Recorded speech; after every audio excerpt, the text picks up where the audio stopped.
Welcome back, degenerates, degeneritas, and degenerati, to the MMA RAXPOD for the final pay-per-view of 2024, UFC 310, Pantoja versus Asakura, featuring some great matchups up and down the card, and some boo-boo spots in others that are not so great, but I've got over a dozen fights to break down, and that's just including the ones that I have either a pick or some sort of read on. This is the first event I have ever done in over 2 years of doing this where I don't have a call on a main event.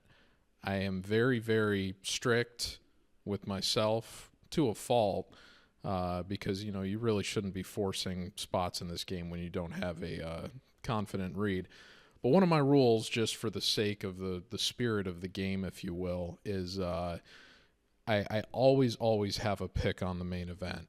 But this is a special exception for this card because it features a debutant in Kai Asakura, who, although a big MMA star in Japan in his own right, has never actually competed in the UFC.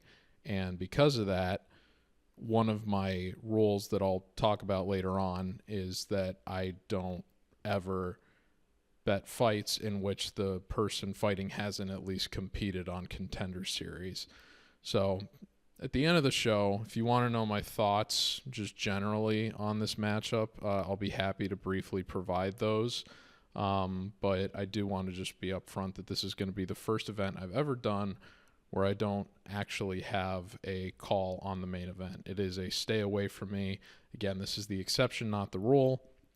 But I just don't feel confident making a call one way or the other, given we haven't actually seen Asakura in the octagon yet. So I will be sitting back and enjoying it, as well as enjoying over a dozen other fights that I am going to have some sort of a betting angle on, or at least a read, if not betting outright. So I'm happy to get into that right away. Guess what? No 30-minute rants about the Apex or the last event, especially because UFC Macau went pretty well for yours truly. 22.5 units, hit 2 parlays, a little bit more luck on the Tumen-Demberel split decision. We could have come away with a little more profit, but I'm happy with the way things went. Going underdog heavy on all the road to UFC finals didn't really pay off, but those were volatile spots anyway. Not even available at a lot of American books within the week of the event. I'm not sure if any lines finally got posted at the American books within 24 hours of when the event happened, but I hope you did get up at 3 a.m. like yours truly did to enjoy what the event had to offer, because Macau was the best card of the year. But because I didn't miss a single chalk pick, I don't really feel like I need to recap the event because it went pretty well. November was one of the best months of the year for me, which is funny because this year a lot of the success has been built on pay-per-views. And my 2 best events last month were fight nights, which have been less kind this year. But we were able to finally kind of turn around in November. We got 2 events left this year, hoping for a strong close. Momentum has been good, so we'll see what this does. And pay-per-views have been extremely kind this year. Even if we don't come away with profit from this one, we're still going to finish, I think, about over 50 units up on pay-per-views this year, which, I'll take it. Got to clean up the fight night events for next year. But as far as the big shows this year, it's been pretty kind. So no need to recap UFC Macau. I hope you enjoyed it. I am, I say this up front every show. I'm going to try to go quick. I actually need to go very, very fast with this show, much quicker than usual, because as I alluded to in the last show, I have started a full-time writing, editing gig elsewhere, and that began within the last couple of days. Not going to go into it too much because, you guys don't care, and it's classified information anyway. But I've been getting up very early. I'll say that much. Unfortunately, I don't get to work remote anymore like I was when I was doing sports betting content production for USA Today and the Miami Herald. So it, it's just the reality of the post-pandemic world, the post-pandemic world now, is that people are getting back in the office. But the perks are pretty good. I'll be out of work a little bit before noon on Friday going forward, which means I will be able to watch the weigh-ins. If not on my commute home, at least I'll be able to pay attention enough when the cards are taking place, in most Vegas time zones, I think, and the weigh-ins usually happen at noon on Fridays, where I'll be able to just get home and put the plays out accordingly like I usually do from Friday afternoon into the run-up of the start of the card the next day. So look out for those Friday. Before I get started, let me just remind you one more time, if you haven't already, please like, share, and subscribe to the YouTube channel, as well as follow on Twitter. There's been a big purge of bots within the last couple of weeks, so unfortunately I've lost something like 60 followers on Twitter, just because a lot of inactive accounts and bots look like have been getting taken down. So yeah, I would appreciate helping climb back up, because I got pretty close to 1.8 and lost a pretty good chunk within the last week just because of the purge. And I've noticed that's been a big problem for a lot of accounts on the site. I don't think it's just a migration of people going to Blue Sky and deleting their accounts, especially on MMA Twitter. So, all right. That's about all I got to say before getting into these. I am going to try to go pretty fast because, like I said, I got to be up early, and I can't be affording to go into 3 hours on these over a dozen fights. I'm certainly not going to talk about Anthony Smith and Dominick Reyes for 20 minutes. I would like to dedicate that much time to a matchup like Rakhmonov Garry, which honestly I feel like is one of the only co-main events ever that could be headlining above a title fight that's on the same card. I've got very interesting betting history with both guys, more specifically Garry, because Rakhmonov's been at way overpriced chalk for a lot of his career, but we'll cross that bridge when we come to it. And I promised you some perspective on Pantoja Asakura, even though I'm not going to have a side. So we'll get into that, but first we got to start with Kennedy Nzechukwu and Lukasz Brzeski. Nzechukwu enters 13-5, last competed at UFC 308 at the end of October in what was a rebooked event against Chris Barnett. Barnett was a victim of one of the hurricanes in Florida, the one that hit Tampa back this past fall. Had to pull out of what I believe was an Apex event. They rebooked that a couple weeks later for the Abu Dhabi card at UFC 308, and Barnett pulled a Bryan Ortega, except for the fact that he couldn't actually tough it out and get the win. He did injure himself jumping up and down during warm-ups, and Nzechukwu was able to capitalize on that by finishing Barnett within the last minute of the first round.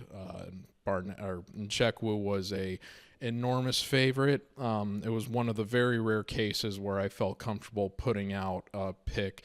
I think when I put the pick out, Nzechukwu was something in like the 500 range, and eventually he ended up getting out to like 600 or 750. So I didn't end up putting him in any of the lower level parlays just because he became a little too expensive. But because I already put the pick out, I tossed him in the moonshot. So kind of an inconsequential pick, but I still felt very good about him beating Barnett there, and that came to pass. Brzeski, conversely, enters 9-5-1, has not competed since UFC 304.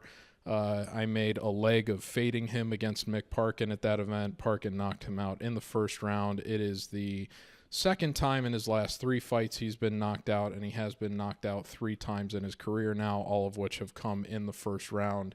Has not been a great run for Brzeski. His only win in the UFC was against Walter Walker in Walker's debut. I'm not sure if that was on short notice earlier this year. I know Brzeski was a pretty massive underdog for that fight, so kudos to you if you took the underdog in that case.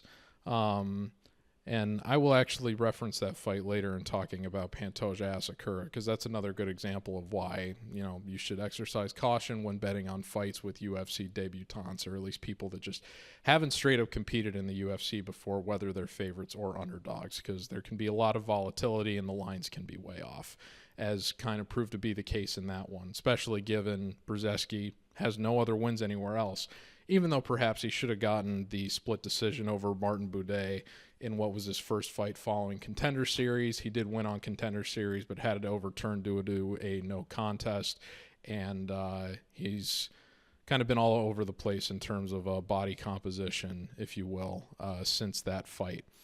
Nzechukwu is an enormous favorite here. Again, similar situation to the Barnett fight, although Brzeski, even though he's had similar, if you want to call it conditioning issues to Barnett, it's certainly not as much of an extreme case, and he's not entering nearly as older as Barnett was, nor on as much ring rust as Barnett did at UFC 308.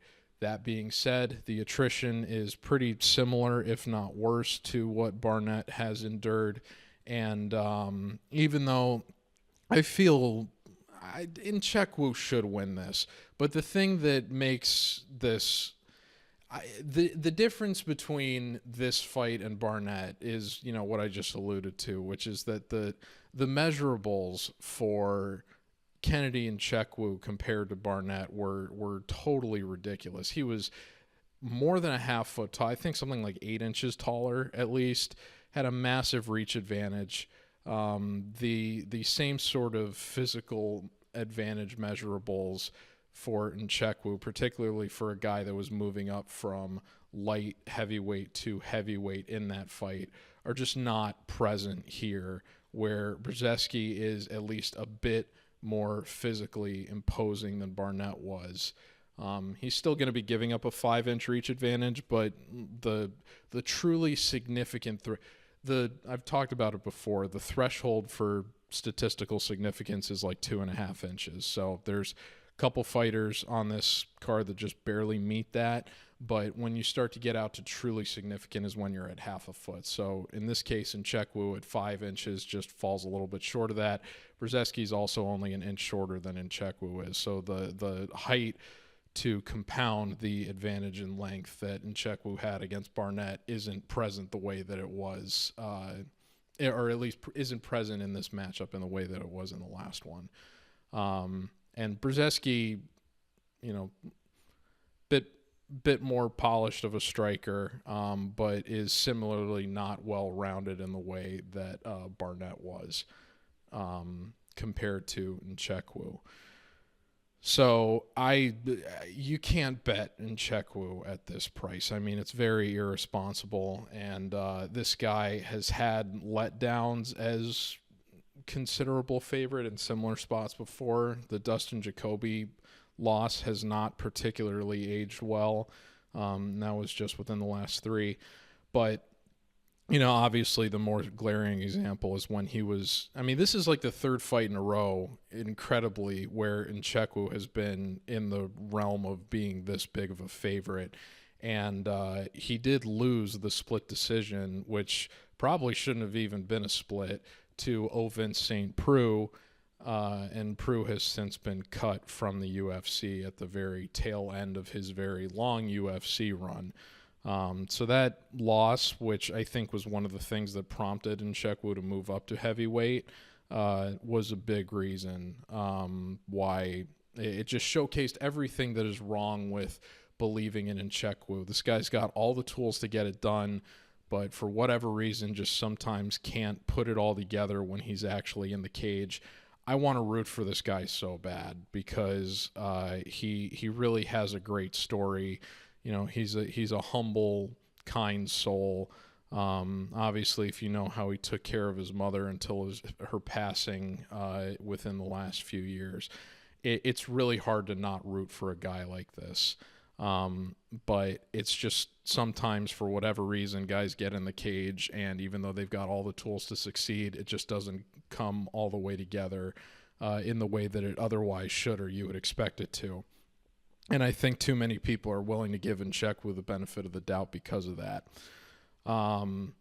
So I'm going to be hedging on rounds here. This is, I think, a great opportunity to do so because the under is at plus odds, and this is a heavyweight fight.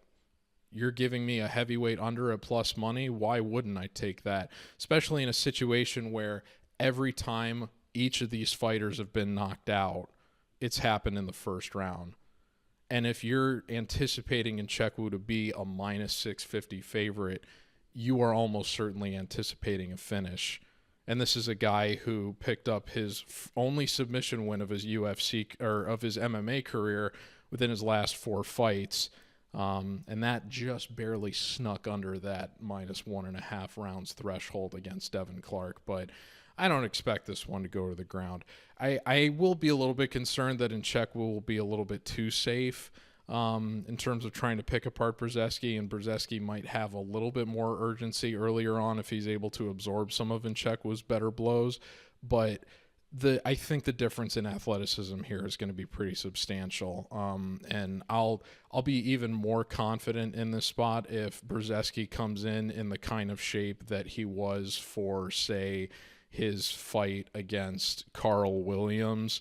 I don't think he was really in great shape against Mick Parkin either, but we are in the post-USADA era, so who knows if Brzeski has taken advantage of his vitamins again. But you would have thought he would have done so prior to the Parkin fight, and Parkin, who I don't think had gotten a finish in the UFC. I know he got a submission on Contender Series, the first of his career, but he didn't have any UFC finishes prior to that fight with Parkin, or with Brzeski rather, and Parkin was able to get him out of there in the first round. So between that and the really bad knockout he had to Cortez Acosta, 2 first-round knockouts within his last 3 fights that have happened in the last year and a half, you really got to question where his damage tolerance is at this point, and I do think Nzechukwu was going to be able to take advantage of it. So give me Kennedy by first-round knockout. If Kennedy does end up kind of committing another mental lapse here, I would optimistically hope that it ends up resulting in a knockout. I think the more realistic result if Kennedy loses is that he ends up losing by decision, but he is traditionally a better final round performer than Brzeski is, so it's possible that Nzechukwu drops one of the first 2 rounds, maybe even gets clipped early, and then is able to rebound and win the last 10 minutes. Obviously, as the main card opener, you're hoping this doesn't go to decision. It's a heavyweight fight. You're hoping for a more exciting start. And, if Uncle Dana's to be believed, we are getting the old gloves for this one. So hopefully that old glove magic shows up here on the first fight of the night, and Nzechukwu is able to get the first-round knockout of Brzeski. And that's what I'll be going with. The next fight is Chase Hooper and Clay Guida. Guida, who cares? Hooper is 14-3-1. Last fought in what was one of the most hotly contested fights between bettors on MMA Twitter this year at Fight Night Louis Nascimento back in May. That was Hooper fighting Vyacheslav Borshev in what was considered a striker-grappler matchup until elite striker Chase Hooper threw a wild overhand. I can't remember if it was a left or a right, but it was a big looping strike, and he was able to knock down Borshev. And at that point, every Hooper bettor said, see, this is what we believed he could be, and totally outclassed Borshev on the ground, got the submission. Borshev tried to argue at the end of it, I didn't tap, that wasn't a tap. And that might as well have been a mercy stoppage with the whooping that Hooper was putting on Borshev. But Hooper looked better than ever in his last spot. The move up to lightweight seems to have benefited him a lot in terms of giving him a bit more stable of a chin. Obviously, that knockout against Steve Garcia was pretty bad. But that is the only time that he's been knocked out in his career prior to this. We haven't seen Clay Guida in a year. He enters 38-21. Obviously, I think is already a member of the UFC Hall of Fame, even as he stays at this active point of his career. You have to wonder if this is going to be his last spot. He's on a 2-fight losing streak. That could easily be a 4-fight losing streak after he narrowly got a split decision win over Scott Holtzman in what was Holtzman's retirement fight. I believe Guida was an underdog in that spot too, so I would be surprised to see when the last time Guida was actually favored to win any of his UFC fights. Guida has not been a favorite in the UFC since going back to his fight with BJ Penn at UFC 237, where he was a minus 705 favorite. Prior to that, he had only been favored over, just narrowly, over Joe Lawson at UFC Fight Night 120, Poirier versus Pettis, when he was a minus 125 favorite. Interestingly enough, that was one of only 2 knockouts that Guida has ever had in the UFC. He's got 6 knockouts for his entire MMA career, and 4 of those took place before his first UFC appearance in 2006. So I think that is a big reason that explains why the line is the way that it is at it's like minus 1,300 now at some books for Chase Hooper, minus 1,200 at Bet Online as I'm looking at this right now on Wednesday night. Yeah, I get it. I mean, look, if you got Hooper at open, kudos to you, because, I mean, I probably would have felt pretty good about playing him in the 300 or 400 range, but, I mean, come on, this is just a laughably irresponsible price. I mean, if Hooper, suffers some kind of non-contact injury or some sort of freak accident, you're going to feel like an idiot for throwing this in a parlay for no reason. You can't realistically do that. But the hedge on rounds here is more interesting to me, because especially given that these two faced each other in a grappling match previously, and it almost got all the way to the end of like what would have been a 5-minute round in MMA. Obviously, it's 2 different rule sets, so you can't make a perfect comparison to it. Hooper ended up getting Guida with some kind of leg lock. I think it was a calf slicer. But you wonder what Guida's submission defense would have looked like if he had been aided by the ability to actually like throw strikes while they were engaging on the ground. And that makes me a little optimistic about Guida's ability to at least survive into the later stages of this fight. Guida's somebody that has only been knocked out twice in his MMA career. It hasn't happened since he fought Bryan Ortega in 2016, all the way back at UFC 199. Prior to that, he had only ever been knocked out at UFC 164 against Chad Mendes, and that happened at the beginning of the 3rd round in that fight. And the Ortega knockout happened in the last 30 seconds of their fight too. So he's never been knocked out prior to the 3rd round. So even though people have, claimed that his cardio is starting to go, his durability has always been fairly decent.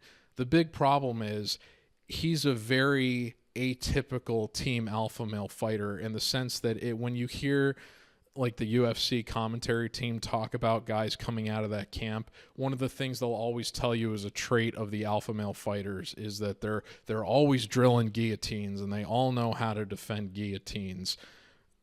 Not Clay Guida. Guida, even though he's got 15 submission wins for his MMA career, so nearly half of his victories for his career have come by submission, the guy has been caught in guillotines and rear naked chokes several times. And those are the 2 most common ways you can lose by submission in MMA, period, by far.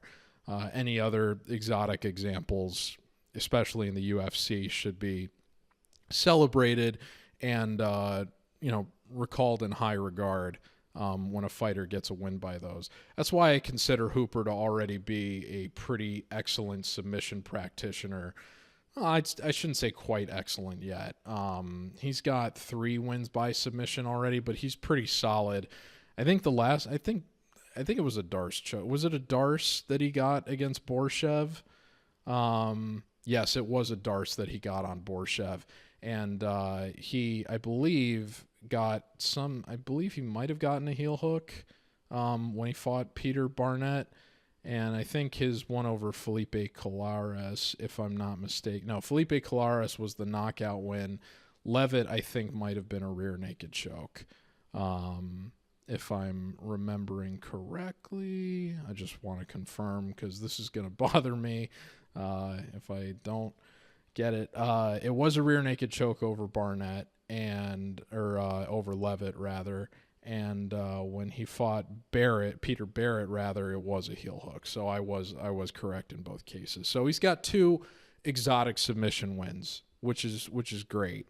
My threshold for like being truly excellent, elite of the elite, is like 5 submission wins flat out. One of which ideally is in a rear naked choke or a guillotine. And Hooper already satisfies that part of the criteria. So he's only a couple UFC submission wins away here, I think, from being regarded as super elite. But the guy is already one of the most creative grapplers and scramblers, really, in the UFC. You don't love the way that he always gets the fight to the ground. He's not really very efficient with his takedowns. He'll pull guard pretty regularly, but he is so good at reversing position and just creating absolute chaos and fighting from his back that you don't especially as he continues to make improvements at his age, you hardly feel bad about him doing something like that. I think he's already in that kind of Charles Oliveira sphere in terms of being one of the only guys in the UFC where if they pull guard, you're not immediately pulling your hair out like, what is this guy doing? Why would he possibly give up this kind of position to his opponent?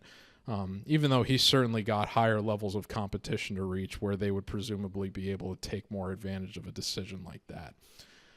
However, relative to Guida, Hooper has never won in his MMA career despite all of the submission success by guillotine, which has proven to be the Achilles heel, if you will, of Guida. The only other thing that you're really worried about with Guida is the rear naked choke, but he hasn't lost by rear naked choke in over a decade. The last time it happened was, I believe, when he fought Dennis Bermudez back at UFC on Fox, which took place about a year after UFC 164. The main event was, I believe, Robbie Lawler versus Matt Brown back in 2014. So that was a very, very long time ago. Pretty much all of Guida's submission losses since then have been guillotines or I like in Puig's, that one I believe was a knee bar. So it's, the leg lock I think is the bigger concern here. Hooper certainly got the length to be able to pull off a guillotine if he wants one here, but he still hasn't been able to do it, in his MMA career yet. Now he's facing a very savvy UFC veteran and somebody that is still a team alpha male, something that they are presumably still drilling all the time. And I've spoken before about how submission defense is typically one of the rare areas that we see fighters make improvements in as they get into the decline and twilight of their careers. It's one of the things that only usually goes up is kind of the veteran experience and understanding the mental game that you have to play in terms of just beating your opponent to the position and anticipating what their move is going to be. I am reasonably optimistic that Guida is going to be able to use that to avoid getting outright finished by Hooper in the first half of this fight. I think Hooper is eventually going to overwhelm Guida. It's possible that he ends up getting a submission late in the fight, if not winning a very one-sided decision. But I'm going to be taking the over 1.5 rounds here. When I put the pick out, it was at minus 145. It is still basically at that price as of Wednesday evening. So Guida, I would think, is going to be able to survive here into the second half of this fight, just because Hooper's never pulled off a guillotine.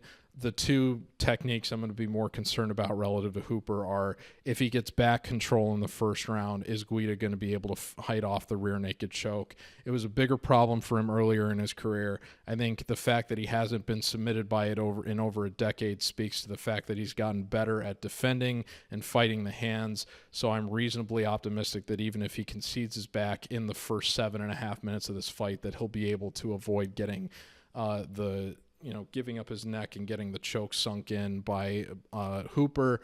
I will be more concerned about the guillotine, but again, Hooper's never won by that in his MMA career yet. So you're making this bet understanding that if Hooper thwarts it, it's going to be because he has either won by a submission that he's never demonstrated before in victory in his MMA career, or it's going to be some kind of meme heel hook, knee bar, leg lock result, which could certainly happen, but again, they're rare, and it's still a meme. But Guida has lost by plenty of letdown performances against submission practitioners before, but a lot of them have been pretty fairly substantially talented fighters in their own right that have been able to beat him through that method. Although again, his most recent submission loss was to Pugliese, who's almost exclusively a submission practitioner.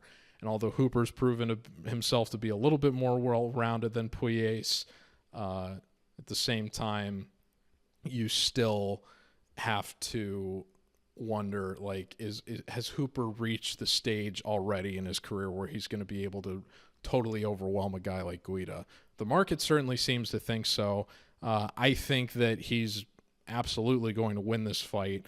I'm just wondering if, based on just purely the, thinking about the techniques available to both guys and, Hooper's offense versus Guida's defense, is Hooper going to be able to get it done as quickly as the market price would seem to imply it's going to happen?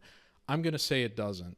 It's unfortunate it's at juice, but I also understand where it is, because both of these guys have fought beyond the first half of their fight in 2/3 of their combined appearances in the UFC since 2018. So I think there's some reasonable value here based on that, and it's not often that you're getting an over, especially that's lying midway through the fight, where you're not really worried about the knockout potential of either side. So give me the over 1.5 rounds at plus odds.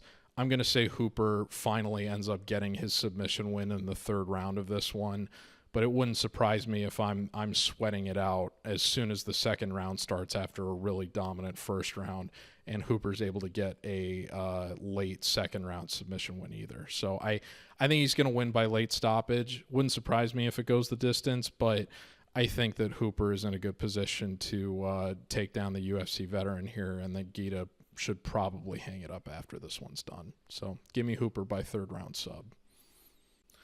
The next fight is Max Griffin and Michael Chiesa. Griffin enters 20-10.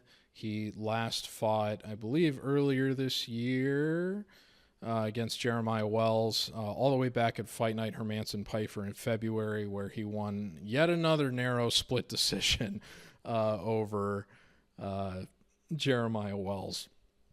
You make jokes about, I've been saying since last week, death taxes and Movsar Evloev by decision. Death taxes and Max Griffin goes to a split decision would also fit that description. It's truly baffling how many split decisions Griffin has seen in his MMA career, going all the way back to 2012. I would be surprised if there's many more members of the UFC roster that have seen as many split decisions, which has been the result in 3 of his last 4 fights. He's been fortunate to win 2 of those 3, although a lot of people would argue that the Tim Means fight really wasn't that close. I felt like Neil Magny pretty handily won after dropping the 1st round. I felt like he dominated the last 10 minutes, dominated relative to Neil Magny terms of just kind of walling and stalling, but I felt like it was a pretty clear case for Magny when he won that one. Chiesa was an enormous favorite over Tony Ferguson at UFC Fight Night Sandhagen and Magomedov. That was the Fight Night Abu Dhabi event back in August. It was kind of the last ditch, like, okay, if Tony Ferguson is shot, then he's not going to win this one. And a lot of people were reasonably optimistic that Ferguson was at least going to look somewhat competitive. And, I mean, Chiesa just did not even give him an opportunity to make it competitive. I mean, really made a point of putting that fight on the ground immediately, or at least not even giving any Ferguson the opportunity to operate or get going in space. and ended up getting the first round submission in what was his first appearance in over a year, after he got totally rinsed by Kevin Holland in a fight that, in hindsight, you're like, wow, Holland was really only like, I think he was like a minus 135 favorite going into that fight. I mean, granted, Holland, incredibly volatile fighter relative to, outcomes and performances, but it was still shocking that against somebody like Chiesa that hadn't competed prior to that fight in almost 2 years, that the line was as close as it was in that one. It's kind of difficult to anticipate which way this one's going to go. You can call this a striker versus grappler matchup, I guess, because Griffin hasn't won by submission in over 10 years and never once in his UFC career. So you have to think that all of the upside on the ground is going to be in Chiesa's favor.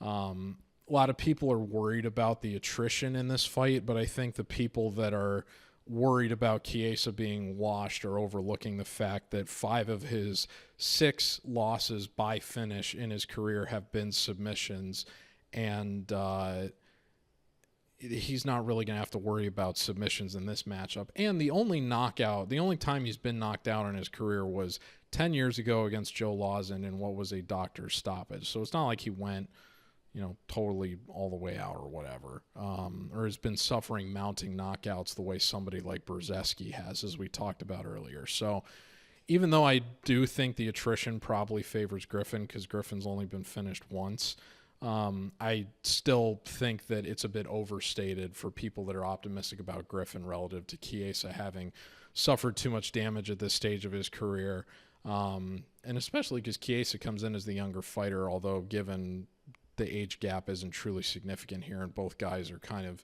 in what should be the decline stage for their careers. I don't really consider this a matchup where age is going to factor in. This fight just comes down to, is Griffin going to be able to stop takedowns? And I think that if this was earlier in their careers, there would have been a more compelling case for Griffin.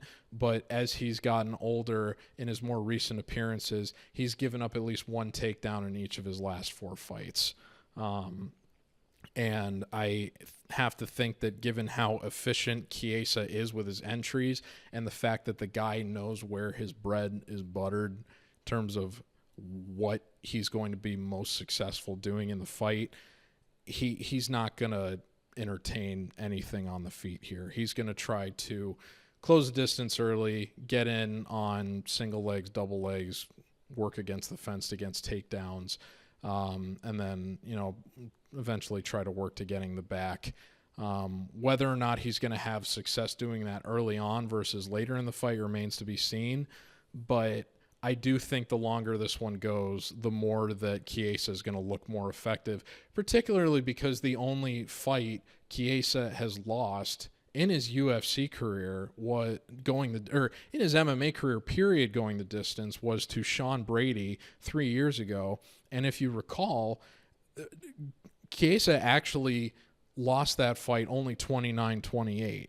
He unanimously won the 3rd round in the eyes of the judges against somebody in Brady who is presumably a far better, more athletic grappler at this stage of his career than Chiesa was, even 3 years ago. So the fact that he was able to, after outright losing the first 2 rounds of that fight, at least get something back against a fighter that is probably going to be competing for a title at some point in the near future in Brady, really has to make you optimistic about Chiesa's ability to perform against opponents with less experience and sophistication down there, like what Griffin presumably has.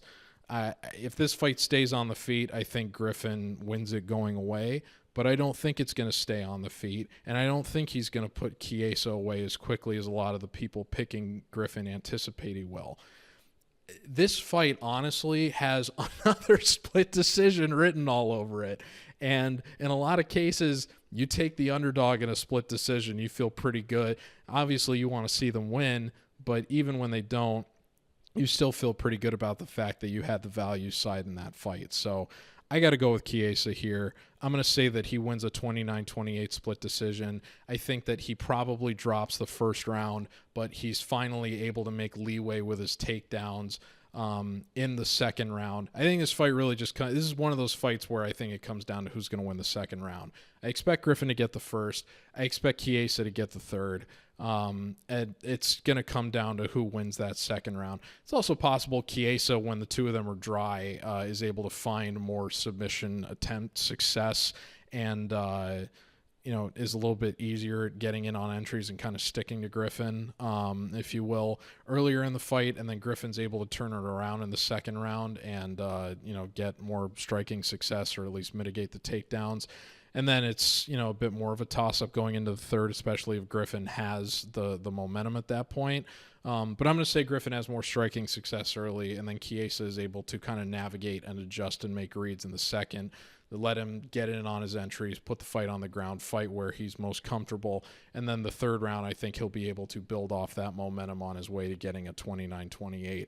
But it's possible there's a bit of turbulence in the second round, or even later in the fight, where it's kind of ambiguous in terms of whether or not it goes to Chiesa or Griffin. But in a close split, give me the guy that has more of the promotional incentive with the UFC, given his I know he's not a commenter, but he is, one of their media people. He's in kind of that similar Anthony Smith role, if you will, relative to active fighters.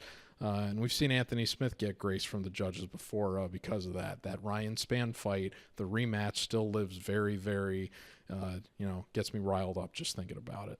But give me Chiesa here to win by 29-28 split decision. The next fight is Joshua Van and Cody Durden. Van enters 11-2, last appeared at UFC 306, Riyadh Season Noche UFC, where he took on Edgar Cairez on short notice, just a couple days after his medical suspension from his knockout loss to Charles Johnson expired. He did win what was an awesome fight, a precursor to a lot of great fights on that card. I think it was about 29-28. Go figure, lost the first round again, but made reads and very, very nearly got Cairez out of there in the second round with some really awesome body work. At just 23 years old, extremely bright future in the flyweight division. Look forward to seeing the kind of fighter he turns into, and hope he sticks around the UFC for a very long time. And was glad to make him a parlay leg that night, even though Sean O'Malley ended up spoiling the potential profit for yours truly. Conversely, Cody Durden, another fighter that I've enjoyed watching kind of blossom throughout his UFC run. I did stay away from his last appearance against Matt Schnell at Fight Night Burns Brady, which was a card that I ended up sitting out outright. But I also faded him when he was the favorite against Bruno Silva in what was probably the most impressive all-around performance of his career through the first round. Really through the first through the entire first half of the fight, until Silva was finally able to get back up. And the main reason that I took Silva, despite the fact that Durden had never been knocked out, was because I thought the difference in punching power was pretty convincingly in Silva's favor. And one strike from Silva was all it took to totally turn that fight on its head and deliver Silva a massive upset victory. At least massive relative to what the live odds in that fight were, because Durden was totally outclassing him in a way that I really didn't expect through the first half of the fight. But Durden is somebody that I've taken as an underdog before with pretty good success. I played him both against Charles Johnson and Jake Hadley when he was an underdog in both cases. I think I might have played him as an underdog when he fought Ulanbekov, but Ulanbekov was able to get the better of him in that case. But he won the Charles Johnson fight in super convincing fashion. And even though MMA math, is very rarely something that you should live or die by, I do think it says something in this case, the kind of fight that Durden had against Charles Johnson versus how Van elected to approach that fight and ended up losing it as a result, which was one of the most devastating losses for me this year because I could have made almost over 70 units on UFC Denver if Van had ended up winning the final round of that fight with Charles Johnson. But I also took Durden as I think he was an underdog against JP Buys. There was a crazy amount of bias against Durden early in his career. I think it's because of the way that he lost to Muhammad Mokaev, but he also, it's very easy to forget a long time ago now, but I don't even know if you can still find the fight on ESPN because they went to great lengths to censor it. He made a comment about Arichi Lang, I got to send it back to China after he beat Arichi Lang at Fight Night Vieira Tate back in 2021. And it was one of those moments where you could just see you could see DC cringe as he was walking away. Like, he immediately ended the interview after that comment and just, like, walked off. And you could kind of see in his face, he was like, dude, did you really just say that? You're done. Even though, I don't think he meant anything, like, implicitly racist by it. He was just a guy that had been in a fight for 15 minutes and said something a little bit not politically correct. But it wasn't like he outright declared ethnocentric supremacy over Arichi Lang or whatever. But I think there was a little bit of just kind of rep bias over Durden coming out of that. And it was interesting that he had been an underdog in so many of these spots. I think he might have even been an underdog against Carlos Mata too. And that's another example of a fighter very heralded, making their first UFC appearance. Let me see if he was actually a favorite for that one. But again, it's why you shouldn't bet debutantes, because the lines can often be very, very incorrect.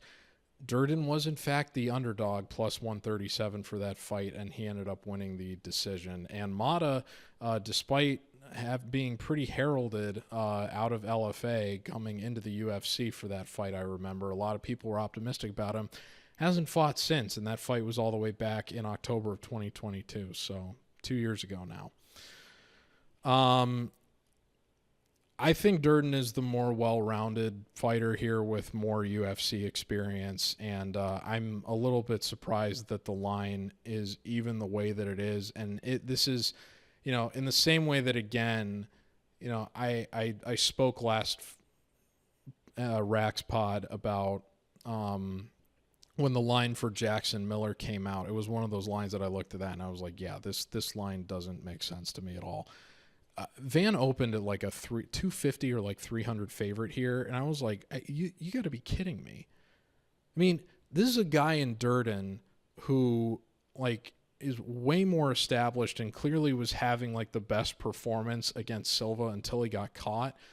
Van is presumably going to be the better fighter on the feet, but this is also a guy who's got a bit of Peter Yan-itis in terms of, and again, I hate this phrase. I hate the colloquialisms, like he got that dog in him. And this other one I really hate is, he takes time to download the data. If Felder is on the call for this event, you're going to hear Felder say and I really like Felder. He's probably one of, if not my favorite, of the male commentators in the booth that the UFC uses. But I hate when he and a lot of these other guys use the phrase download the data. It's like, come on, you got to find a more creative way to say that. But he does, to a fault, take the first round off to make reads that do end up serving him well over the final 10 minutes, but it's become a bad habit early in his career that has been to his detriment in a lot of these matchups, such as the one that he had with Charles Johnson. And it put him behind against Edgar Cairez until he had to flip that around and come back, and ended up doing it in convincing fashion, I believe. The third round was close, and I remember my heart sinking watching him drop for a heel hook when the guy had only 2 submission wins in his MMA career. Granted, one of them was a calf slicer, but had not had, I don't think, had attempted a submission in the UFC yet prior to that. Still hasn't technically attempted an outright submission or gotten one rewarded on the stats. And you're just looking at that like, did this guy really just pull guard for a leg lock in a 1-1 fight in the final round, against a massive flyweight in Cairez? that I think maybe even missed weight for that fight. You're just like, oh my God, is he giving this away? But he got back up and he ended up winning it on volume. So credit to Van for that. But I do think I'm hoping this is finally the fight that Van realizes, okay, I cannot keep forfeiting the first round to my opponents, because I think if Durden ends up outright, like, I think if Durden puts this fight on the floor immediately and doesn't even give Van the opportunity to make reads in the standing exchanges early on, Van's going to be kind of overwhelmed early, and this could very easily turn into a spot where Durden just starts downhill, or not going downhill, but starts... You guys know what I'm trying to say. Durden just gets momentum that kind of turns into a snowball avalanche sort of thing, where he's just able to build and build into a 30-27 in the same way that he did against Charles Johnson. If this fight stays standing for all 15 minutes, I do think Van is probably going to get a 29-28 at the very least. But, his takedown defense has been very, very good, but he is fighting a guy that is relentless in terms of pursuit of the takedown, that's much more well-rounded than he is, more proven against higher-level competition in the UFC career, with just more UFC appearances at this point. And a guy who's above average, way above average in terms of like UFC standards for his efficiency of getting takedowns, and is landing nearly 3 times more takedowns than the average fighter to boot. So I think that Durden's going to make this a full MMA fight, and I think he's going to be able to get at least 2 rounds from that. I think Durden's going to win the first 10 minutes, and then Van is going to finally, when Durden's a little bit more tired in the 3rd round. Both of these guys have pretty similar success late in fights. I think Van probably has a little bit more success keeping it upright in the 3rd, has bigger moments with the striking at that point where he's able to get the final round. But Durden, being, the savvy veteran that he is, probably recognizing that he's got the first 2 rounds banked at that point, will do what he needs to avoid getting finished and survive, keep clinching against the fence and, working to try to get the fight on the floor, even if he's not having a lot of success with it. So give me Durden to win 29-28 by decision here. But I'm really looking forward to this fight, and, I'm glad I'm on the value side. I won't necessarily be upset if this pick doesn't land, because I like both of these guys a lot. I think Van's got a really, really bright future ahead of him, and I really like what I've seen out of Durden overall in his UFC career too. So I want nothing best for the both of these guys, but only one of them can win. I'm glad to be on the value side here. So give me Durden by 29-28 decision. The next fight is Eryk Anders versus Chris Weidman. Weidman enters 16-7. These guys were supposed to fight at the last pay-per-view. Anders had food poisoning or something, and that fight ended up getting canceled shortly after the event started, or at least the announcement came shortly after the event started. And they were able to get it rebooked for this pay-per-view. I broke this fight down on the last RAXPOD, so if you really want a full-fledged analysis of this fight, you can go check out my breakdown for that on the last episode. But I'm staying away from this one because, I was willing to go with Weidman when he was a plus odds going into the last fight. That ended up narrowing out to a pick'em. So for the last pay-per-view, I decided, okay, because I'm emotionally invested in the Charles Oliveira fight outcome, I don't want to make that a parlay leg. So what I'll do instead is, now that the value is kind of narrowed in on Weidman, but I've already put the pick out on him to win, I will combine that with the Oliveira pick. And, if, I'll just make that. I think it was like a 5-leg parlay in tandem with the other legs that I put on that. Now, again, didn't end up mattering because, Mickey Gall happened, or Ramiz Brahimaj happened to Mickey Gall rather. But this ended up getting canceled, and that ended up getting knocked down a leg or value or whatever. But I only put I think it was a unit and a half on it anyway, so wasn't wasn't really anything to get worked up over, but I was more willing to go with Weidman at plus odds because I had him graded a win against Bruno Silva, and I passed up on that just because I was concerned about the damage tolerance, and I ended up missing out on what would have been a great underdog opportunity. And I decided, you know what, okay, even if you are convinced that a guy's chin is totally shot, if you're getting him at plus odds, plus money is plus money. So you can feel a little bit more confident with that. Night fight ultimately narrowed out to a pick'em. That line movement has since been baked into this result ahead of UFC 310. Anders, who, by the way, enters 16-8, and we haven't seen since March of earlier this year, in the same way that we haven't seen Weidman since March of earlier this year. But Anders is 2-3 over his last 5, and his 2 wins are over guys that one of whom has since retired, and the other, Kyle Dawkins, had very, very, big chinny allegations himself, along with his brother, Chris.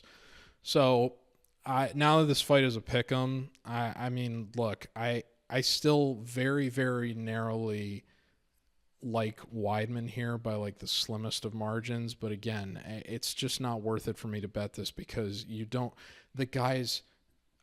guy's damage tolerance at this point is just but the attrition is so much worse here than a guy in Anders who is a very inconsistent power hitter, but if that power does show up in any capacity, Weidman is cooked. And I know that people like to say that there was an MSG curse in play for Weidman in the previous booking of this matchup. But Weidman would have been fighting at home, and I think the crowd would have been squarely in his favor here, where I'm not necessarily sure that's going to be. I mean, the crowd in Vegas, a lot of historical UFC fans that are paying big money to go to this card, so they're probably going to be cheering for Weidman anyway. But the vibes are different. He was very much looking forward to fighting in front of his family in New York, and that's not happening now. So I kind of discount my favor. I don't want to call it favorability, but my grade for him is discounted a bit just because the location's no longer in his favor. And yeah, I mean, now that this isn't on home turf, the vibes here are weird enough that I'm like, okay, I don't need to bet this, especially after the fight got canceled to begin with. And if you're taking Anders, I don't know how you can feel good about Anders after the fact that he. Did he really pull out that close with food poisoning? It certainly happens, but it's you never feel great when a fighter pulls out of their own accord. It's so close to the event time. It's a little bit different in cases like, I was talking to Lou Betya underneath when he was asking me about, do you track plays for rebooked fights? Because he always hates betting them after the rebooking. And, I brought up a couple different examples, but one that was pretty recent was Junyoung Park versus Brad Tavares, where Park looked great on the scale at the Apex event over the summer, at least the first time it was booked, but then didn't get medical clearance for some reason that was never really made apparent, and they had to rebook that.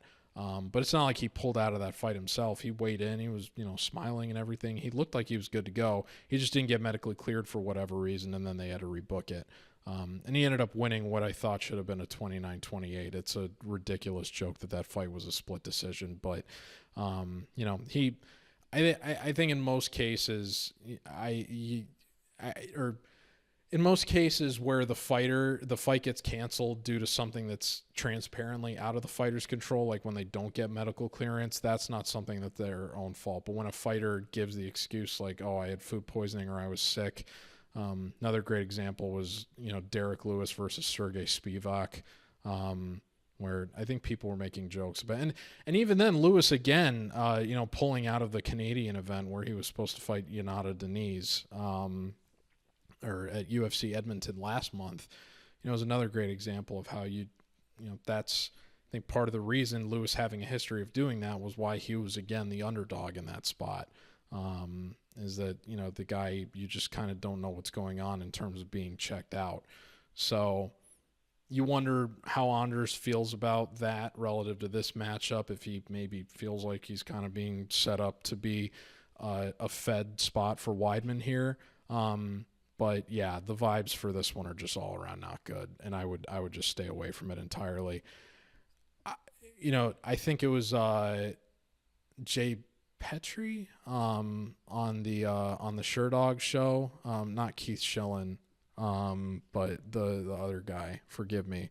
I mean, I listen to the show every week. You would think I have their names down to a science by now, but I think he said he was expecting like kind of a greasy split for Weidman here, where it's like one of the cards is just inexplicably 30-27 for Weidman, and I think there's an even stronger possibility of that in some ways, given that this fight is in Vegas. Despite the fact that I said the location is now to not necessarily to the detriment of Weidman, but it certainly isn't in his favor as much as it would have been if he was fighting on home turf in New York. But the guy's obviously in better graces with the UFC than Anders is. And because of that, you wonder how much of that is going to have an influence over the judging here.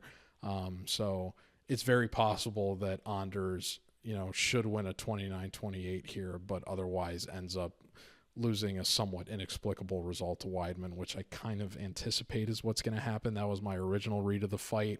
That's why I was like, you know what, I'll take a plus odds shot on Weidman. But now that it's a pick'em, it's not worth it for me here because I can very realistically see Anders just taking him out early. The attrition showing up for a guy in Weidman who is 40 years old. So I would just stay away from this one. Don't take an angle on it. Just sit back and enjoy whatever happens, if you can enjoy it. And don't get angry at the result if it ends up being, somewhat greasy, because it's a very strong possibility here in this case. The next fight is Bryan Battle and Randy Brown. Bryan Battle is 12-2. Last he appeared at Fight Night in Paris, Moicano Saint-Denis, back at the end of September, where he got arguably the biggest win of his career so far, in unfriendly territory against the Frenchman, the city kickboxing product, the up-and-comer Kevin Jousset. Jousset was the underdog. I backed him. I thought he gave a better account of himself than kind of the commentary and the environment was leading on in the first round of that fight. But as the fight gradually went on, I mean, it was certainly, I think, the most impressive striking performance Battle has put on to date. For a guy who had made 8 previous UFC appearances, as you start to get that sample built out, it's very rare that you see big swings in the numbers from just one result, which is why when Amir Albazi fought, and granted, Albazi had only, I think, had like 5 or 6 UFC appearances prior to fighting Moreno last month at the main event of Edmonton. But when that fight against Kai Kara France, his significant strike output fell by 1 from like the low 3s to the high 2s. I was like, okay, that's a big red flag in terms of I think it was his significant strike output flipped from positive to negative, which was like a big red flag for me, given he had a not super built out sample, but was, at least big enough at that point where it's like that big of a drop kind of opens your eyes a bit. Battle had a big boost to this one that actually now puts him ahead of Randy Rude Boy Brown, at least in terms of an offensive volume advantage. Brown himself enters 19-5. He's been a fighter that I've enjoyed betting on a lot. I unfortunately didn't really get the opportunity to do so against Muslim Salikov, or I didn't have as much confidence as I perhaps should have in that spot. I think I did make it a stay away just because I thought he was a little bit too juiced relative to the fact that he had been knocked out before, and Salikov, I thought, had the punching power advantage in that one. That ended up being the biggest statement knockout of Randy Brown's career, and one that really proved that he has grown into having serious power at this stage, as he's just kind of starting to come out of his prime years. But I did make him a leg in a lot of these previous appearances that he's fought in, not against Jack Della Maddalena, But certainly, I made his plus 2.5 rounds a leg when he fought Francisco Trinaldo. This was before I went public with MMA Rax, but I had him as a parlay leg at UFC 274, the event I attended for Oliveira Gaethje, and I was pretty. I personally, I think he won that fight. I think that it was a closer split than people that took Chaos Williams want to admit, but that fight was pretty closely lined as a pick'em, and the fact that it went to a split justified it as such. So it's one of those fights you could interpret as going either way for either guy, to be honest. But I made him a leg against Wellington Turman. He cruised in that fight, and I made him a leg at UFC 302 against Elizeu Zaleski dos Santos, which I was kind of surprised the line was as close as it was, given where both of them were at in the stage of their career. But Randy Brown did kind of give away that second round in a way that made things interesting going into the third, but ultimately was able to, make the most of his range and outpoint Dos Santos to a 29-28 win. The most interesting thing to me here is that Brown is a guy that, even though, like I said, he just had the biggest win in terms of striking in his entire MMA career within his last two fights. So earlier this year in February over Salikov.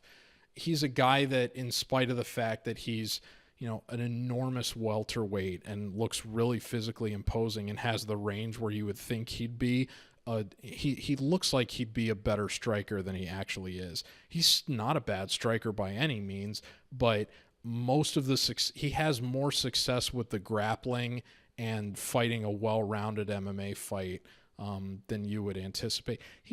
In some ways, he's kind of like a really, really poor man's John Jones for welterweight. And again, I emphasize really, really poor man's John Jones because he clearly, is not as sharp relative to, and has suffered much worse attrition. And like I said, is not as sharp in some areas, but is, a pretty defensively responsible striker.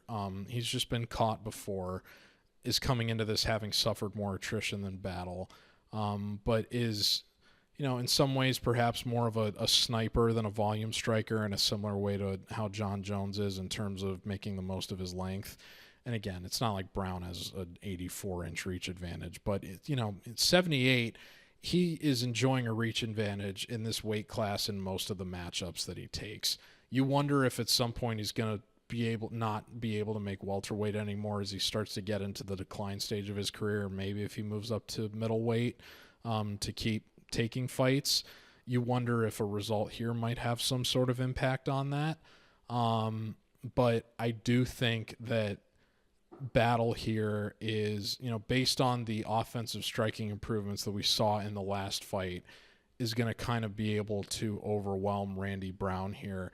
If Brown were more active in terms of utilizing takedowns to put the fight on the ground, I think that he might, especially based on how badly Battle got outclassed by Rinat Fakhretdinov, I think you could feel better about Brown potentially winning this fight on the ground.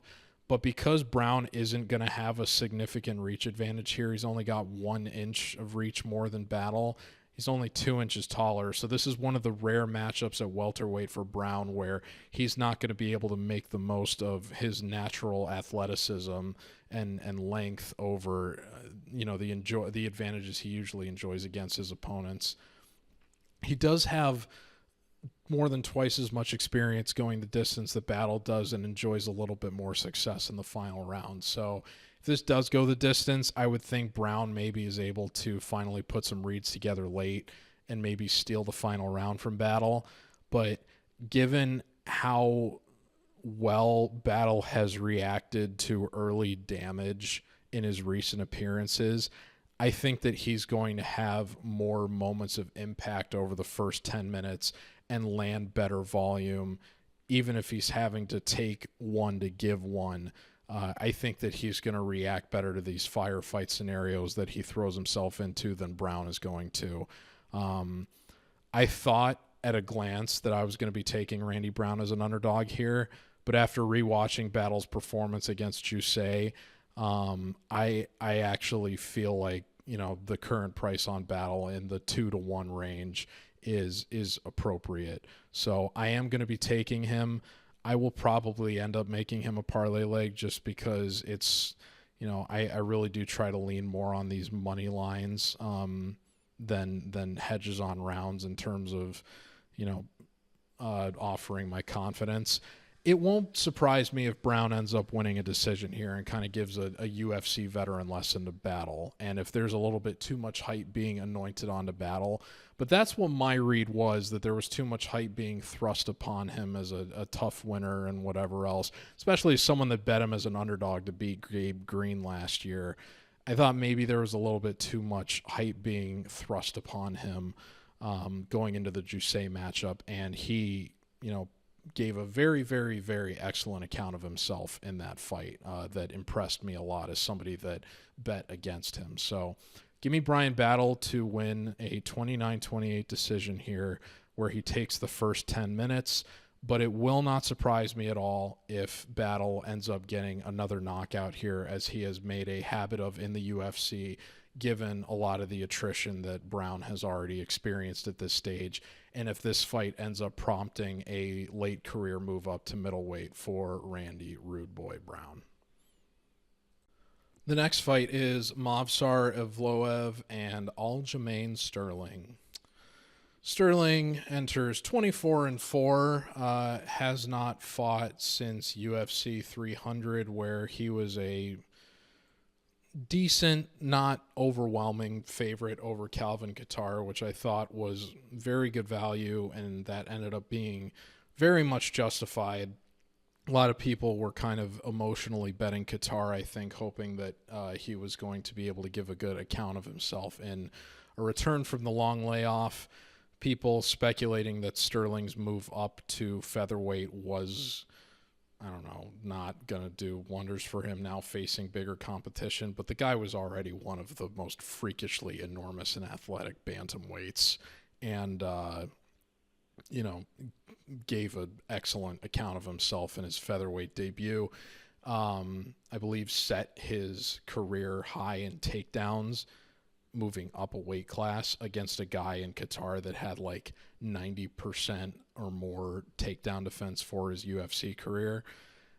Extremely impressive performance for Sterling. It's a shame that he gets this draw in his very next fight, because Evloev is, this guy is so good. 18-0 and was a similar priced favorite against Arnold Allen at UFC 297 earlier this year. But it's my confidence in Evloev in that fight was that he was going to be able to put the fight on the ground the way that he usually does. Maybe gives away one round in the striking. You really consider it a striker-grappler matchup, even though Evloev was, I think, a little bit more well-rounded than his lack of UFC knockouts would imply, and he's only got 3 knockouts for his entire MMA career. So, just 1 in every 6 of his fights he's been winning by knockout since 2014. And, it's like I alluded to earlier, death, taxes, and Evloev by decision. All of his wins in the UFC have been decisions. Only one of them not unanimous, when he fought Nick Lentz at UFC 257.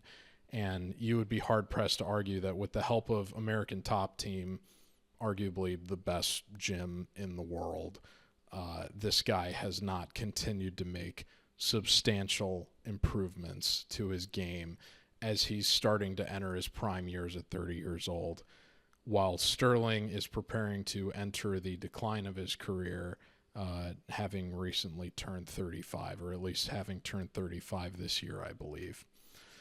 But getting back to Evloev's most recent appearance, what stunned me more than anything in that fight was that, for Evloev having the rep of being this boring, blanketing fighter in, very much the Russian Dagestani mold. He even kind of looks like Khabib a little bit, to be honest. But he only had like 3.5 minutes of control time in that fight, and Allen had not even 10 seconds. So this was a 15-minute fight that Evloev won 29-28, which means there were like 6.5 minutes over a full round where he did not have Arnold Allen, a presumably much better striker than him, in his control. And he was able to outstrike Arnold Allen for a significant portion of that fight. That speaks to the improvements that he has made on the feet to complement what is already a very, very solid approach to getting the fight on the ground. Extremely savvy submission defense, which was on full display when the guy fought Diego Lopez. And even though the finishing upside isn't what you would want to see out of an elite fighter, in some ways, as a bettor, you are relieved to see all of the strings of decisions, because when you get an opportunity such as when he fought Diego Lopez and Lopez took that fight on short notice, it was how he got back into the UFC after losing to Joe Anderson Brito on Contender Series, and has since, taken that opportunity and ran with it to the top 3 of the UFC featherweight rankings. But the plus 2.5 rounds in that fight with Evloev was a pick'em. And I was like, are you kidding me? This is Movsar Evloev. Give me the closer result to fight goes the distance all day. I know there's some people that are reasonably optimistic he's going to get a knockout here. I don't really see it, because I think, Sterling having now moved up to featherweight, the move up is really only just going to aid his chin. And I think Evloev is probably going to do what he usually does in terms of taking the safest path to winning this. But, Sterling's striking, even though it's not bad, it certainly isn't to the point where I would expect him in a fight with Arnold Allen to win a round outright in a matchup like that. I didn't think Evloev had that in him in his last appearance, and then we saw that he's clearly made enough improvements and has enough of a takedown threat to complement that it gave Allen enough to think about, that he was able to enjoy a lot of success early in that fight. And then the other factor here is that Sterling, obviously the guy's willing to go to the ground just because his extremely savvy grappler. Some people would argue he's the best back taker in the UFC, even over a guy like Pantoja. But, to that detriment, he's only got 45% takedown defense, which is it's below average at best, regardless of how you want to frame it. And in terms of landing his own takedowns, he's also below average. So not the greatest entries in terms of putting the fight on the ground on his own terms. I think Evloev is going to make a statement here. Not necessarily by getting a finish, but I think people are going to be surprised at how one-sided this fight is, despite the fact that Evloev is around a 2-1 favorite. Like I said, when a guy has this predictable yet this consistently effective of an approach to fighting, you may despise it as a fan, which a lot of people just implicitly do of the Dagestani wrestlers or whatever. But as a bettor, these are the kind of fighters that you have to adore, especially when you're able to get them at this value. I wouldn't be surprised if Evloev gets a 30-26. I'm going to say that it's not that one-sided. I don't know which round I would give to Sterling if he does end up getting one of the 3 here, but I do think Evloev is going to get a 30-27 here, and we're going to see Sterling outclassed in a way that we are very much not typically used to seeing. And this guy, I don't know if this guy is, just because the finishing potential isn't really there, I don't know if this is the guy that's going to be able to hand Topuria his first loss, but it would be phenomenal if we were able to get both of them undefeated in a title fight in the near future. I don't know if it's going to happen next year. It might still be a couple years away, but I think Evloev and Topuria are set up for an awesome 5-round title fight at some point in the next 2 years, and I'm going to be very much looking forward to that. And I'll be curious to see what the line is. So give me Evloev here 30-27 over Sterling. Could be even more dominant than that. But I'm extremely confident that he gets it done here. The next fight is Vincente Luque and Themba Gorimbo. Gorimbo is 14-4. Last appeared at Fight Night Royval Tyra, which was a tragic event for me, in which I very nearly had a clean sweep that would have netted me something like 90 units or something, if not for Tyra losing the final round of a split decision to Brandon Royval. That little reversal midway through the round where Royval kind of kicked himself off the cage might have gotten his toes in the fence a little bit, been given a little bit of leeway for that, but that might also just be me wishfully thinking in a fight that I lost with a big chalky favorite on.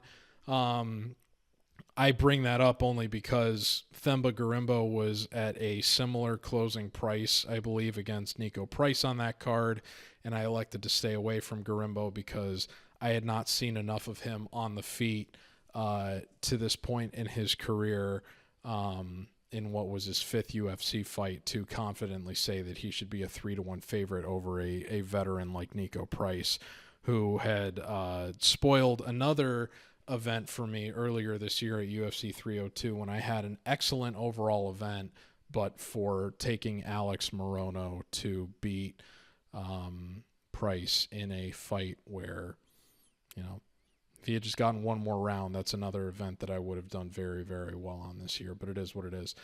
Luque is a fighter that I've liked for a very long time, since I started doing this. I did not have him graded to beat Muhammad, but I wasn't confident Muhammad was going to beat him, so I opted to take the plus money at 4.5 on the plus 4.5 rounds in that fight, and that ended up being a good call. But I could have gotten, I think, maybe a little more value if I had just gone with Muhammad outright. So that's another example of what I've talked about. When you've got an underdog to win, you should just roll with them.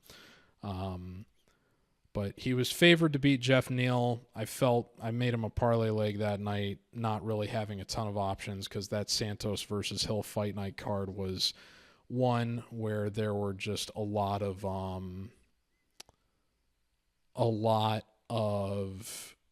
like, I think there were a few Ultimate Fighter finales and some other like low-level Contender Series fights and stuff. So there wasn't a ton of good spots between fighters that had both competed in the UFC previously that night.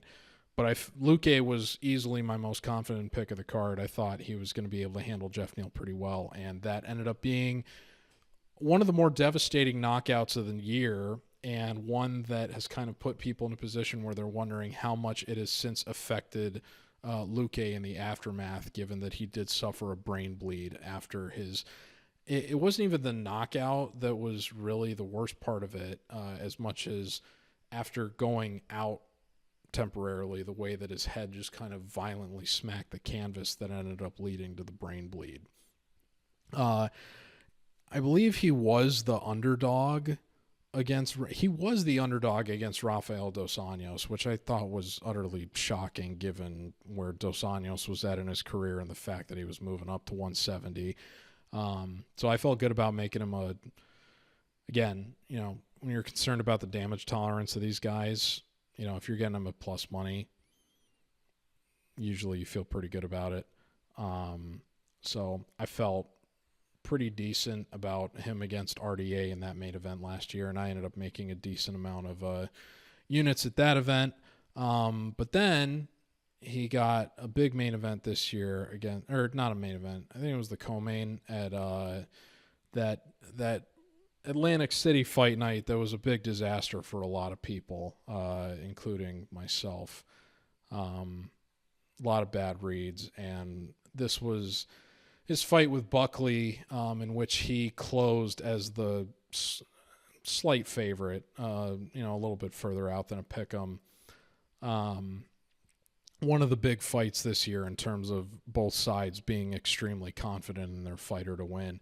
And, people, The way the second round ended is why a lot of people have concerns about Luque. But the thing that really bothers me about that fight was that, especially because people act like it was this big blowout, the first round was closer than anybody really remembers. And one of the judges scored it for Luque. And that's why it bothered me to see Luque kind of pull guard and turtle up and quit in the second round in the way that he did, because he was in that fight going into the second round, and then he just kind of let himself fall out of it in a way that was very concerning, in a way that the old Luque would not have done. But unfortunately, given the recent trend that he's been on and the fact that he really hasn't been a successful fighter going the distance in his MMA career period, this is a guy that has only 2 wins by unanimous decision in the 10 fights in which he's gone the distance in his entire MMA career. One of them was the Dos Anjos fight, in which Dos Anjos actually started having his most success in the late stage of the fight in the striking, surprisingly. And then the other one was his last fight before he made his UFC debut in 2015. So just one unanimous decision win in his entire UFC career, and it was against a 39-year-old oversized lightweight, fighting up a weight class with Luque. So it's interesting that these guys are, coming in at the same age, because Gorimbo's got way less concerning attrition here, even though he's been finished 3 times in his own right. But, Luque, having been fighting in the UFC since 2015 and having been through so many wars and having so many of his results come by finish already, whether for or against him, not necessarily against him, because, the only 2 times he's been finished in his entire UFC career have been in 2 of his last 3 fights, but they've both been concerning knockouts for different reasons. You have to feel worse about where Luque is at in attrition relative to Gorimbo. Both these guys get really good camps. Themba taking this on short notice and then immediately going out to Las Vegas to get reps with Extreme Couture for the last month makes me feel really good about him recognizing the value of this opportunity against a fighter with a big name in Luque. And I don't doubt that Luque still wants to be a competitive MMA fighter because he's done it for so long. But the last result against Buckley just makes you wonder how much he wants that. And I hate speculating on stuff like this because, again, I haven't gotten in that cage and done this stuff. But you can only read the signals that you are given. And the fact that he just kind of shut down against Buckley in a fight that was competitive through the first round going into the second, you just wonder what his mentality is in prep and outside of the cage, even though I have no reason to doubt that it's excellent, versus how much of a change there is when he actually gets in there and the going gets tough and it starts getting into the later stages of the fight. A lot of people, in their definition of a front runner, they would attribute it to someone like Luque in this case, who, might be able to get a lot of first round finishes, but then just kind of fades as the fight goes on later and later. And that is manifested in more results ending earlier rather than being decision losses or splits, in this case for Luque, as we've gotten into the later stage of his career. He good offensive grappler. He kind of, defensive grappling, I think I would say that he's probably a better grappler than a striker at this stage of his career. But Themba is still kind of coming along in his own right. He was throwing a lot of wild stuff very early on against Nico Price, and was able to get away with a lot of it because Price is pretty wild in his own right, and maybe a little bit washed in some sense too, similar to Luque. But Price obviously was never on the level that Luque was, which is reflected in the fact that Luque was able to finish him twice, once by submission, once by doctor stoppage. But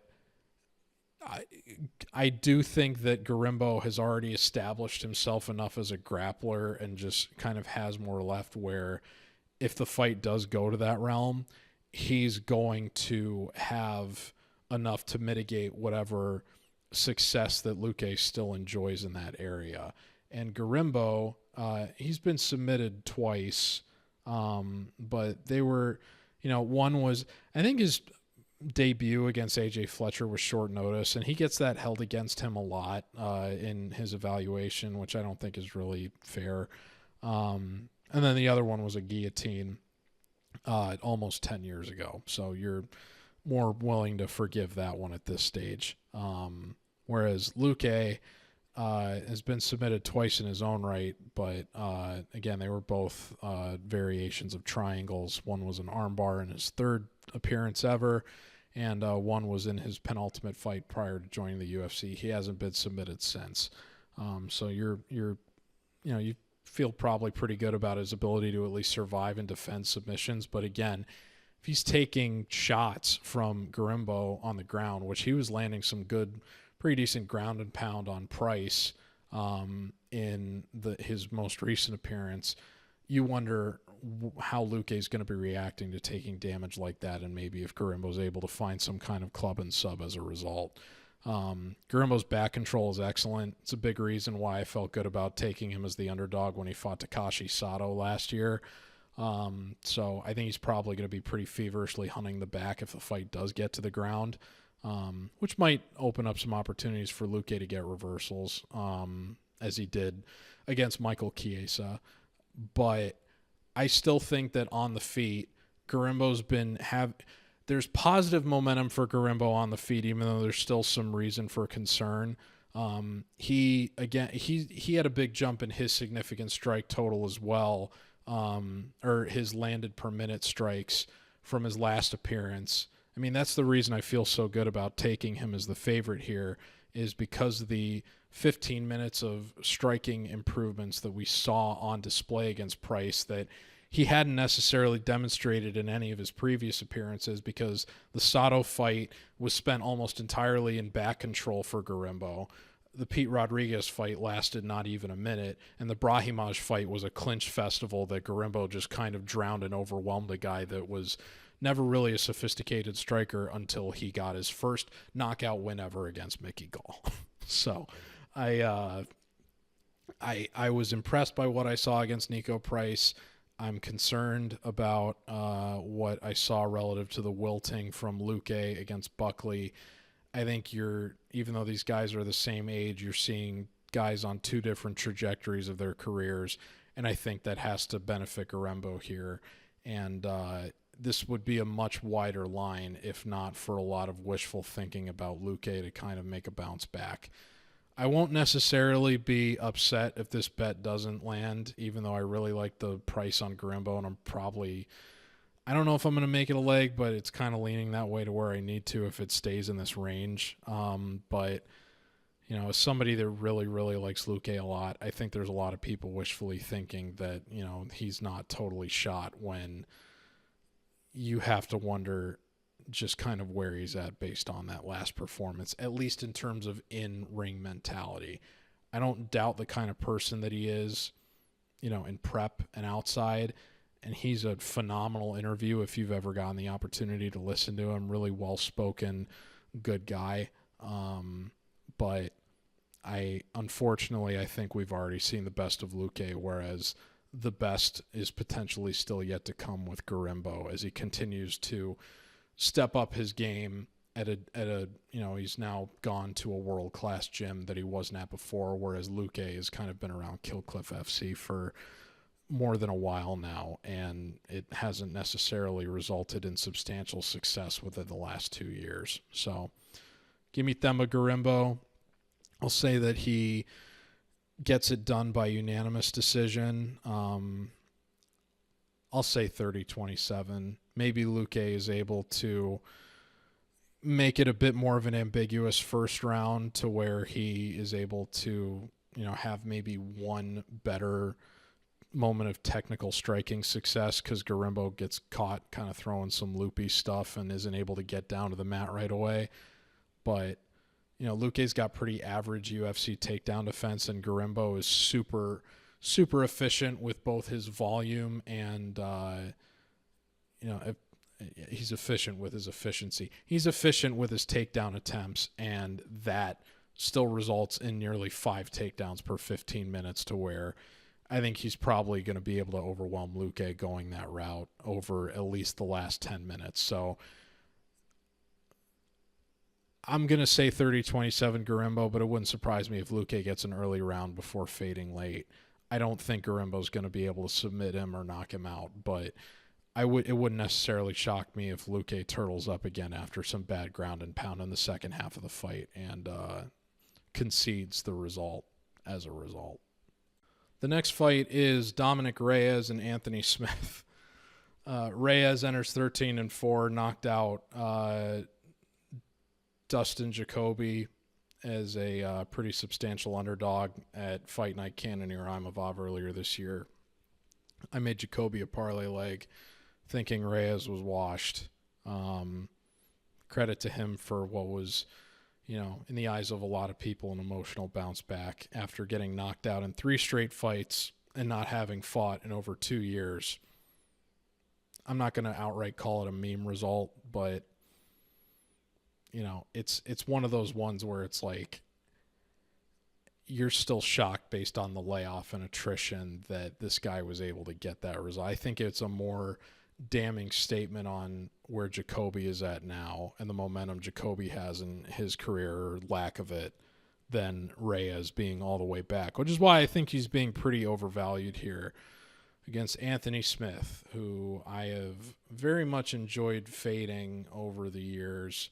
I think I've faded him in basically every opportunity. I did advocate for staying away from betting Vitor Petrino when they fought at UFC 301 earlier this year. That ended up being very much justified, as Smith was able to sneak in a guillotine and give Petrino the first loss of his MMA career. As I believe I alluded to earlier in the Chiesa breakdown, I don't agree that he beat Anthony Smith in the rematch. I think that was a very poor decision. That was kind of the product of, the judges giving a member of the UFC commentary team some good grace. That fight somehow extended the life cycle of Smith, or at least his confidence in being able to realistically try to talk his way into some sort of title shot with Alex Pereira at light heavyweight. I'm like, okay, dude.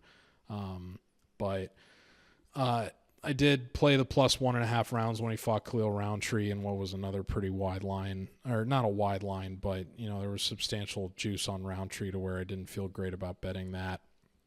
And the performance against Petrino narrowed the line enough against Roman Dolidze, where I made Dolidze a parlay leg at UFC 303 and had one of my best pay-per-views of the year as part of a result of that fight. I didn't like him against Johnny Walker either. I didn't like him against Ankalaev, but I took the over in that fight, and then Smith got hurt. I mean, I talked about it. One of the main reasons I backed Dolidze was because the difference in attrition was just absolutely insane. I mean, Dolidze, I don't think has ever been finished, and Smith has been finished 15 times in 58 MMA appearances. That's an insane number, 58. So I get why, to a certain extent, why this is lying the way that it is, because everybody has now remembered who Anthony Smith is. But at the same time, there's no way that Reyes has a substantially better chin than Smith after getting knocked out in 3 of his 4 most recent appearances and not having fought for more than 2 minutes in the last 2 years. And it's not like he totally outclassed Jacoby. They were both catching each other a little bit, but Reyes' chin rather held up better than Jacoby's did, and Jacoby's been caught, in a few different cases himself before. So people are saying Reyes is easy money even at this price. I mean, you're going to feel really foolish if, this fight ends up getting extended for some reason and some weird shit happens and Smith ends up getting a bizarre split decision because this fight hit the ground for some strange reason. I do think Reyes is pretty solid takedown defense for his MMA career, and he has a better differential on strikes to where I don't really expect Smith to catch him at all or anything.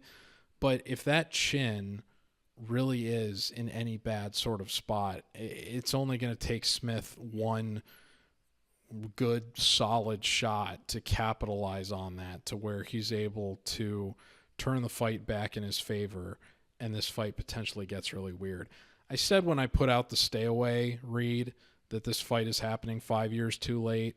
I think it might have been a little bit more interesting in, like 2019, where you've got two guys that both had title shots against John Jones in recent memory that are now going at it, maybe like a 5-round fight. But both of them have suffered so many finishes since then, particularly knockouts. I mean, I think they've each, since they fought John Jones, have suffered 6 knockouts between them over the last 5 years. And in Reyes' case, he didn't fight for 2 years after getting knocked out by Spann.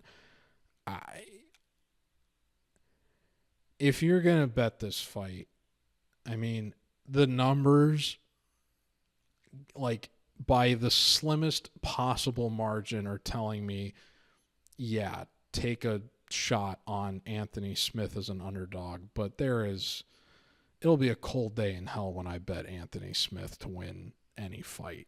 I'm going to be very, very honest. So even though in most cases I would just say, yeah, screw it, I'll take the underdog, I just can't do it here. And I recognize I have a lot of implicit bias against Smith that prevents me from doing that, but at the same time, that tells me that this line is a little bit too juiced out, even though I do understand where people are coming from, and that, yeah, if Reyes does win this fight, it probably happens in convincing fashion. I just think Smith is going to be able to make it a little bit uglier than the current market price for Reyes would imply he's valued at, particularly given all of his other recent results, disregarding the result against Jacoby. So I'll say Reyes gets a second round knockout after, kind of separating himself in the first, despite the fact that the analysis is telling me Smith wins. I don't agree with that. But it's by only the slimmest possible margin relative to my grading system that Smith is preferred by the raw numbers and the technical variables. And I just can't agree with that. So I just don't bet this. I hate this fight. I think it's my least favorite fight on the card, if I'm being honest. It's gross. I don't need to see really any more of either of these guys, even though I know a lot of people look very fondly upon Dominick Reyes, but I will probably be fading both of these guys at every opportunity the more that they fight at this stage in their careers. So that's just where I'm at. The main card opener for UFC 310 is Nate Landwehr and Doo-Ho Choi.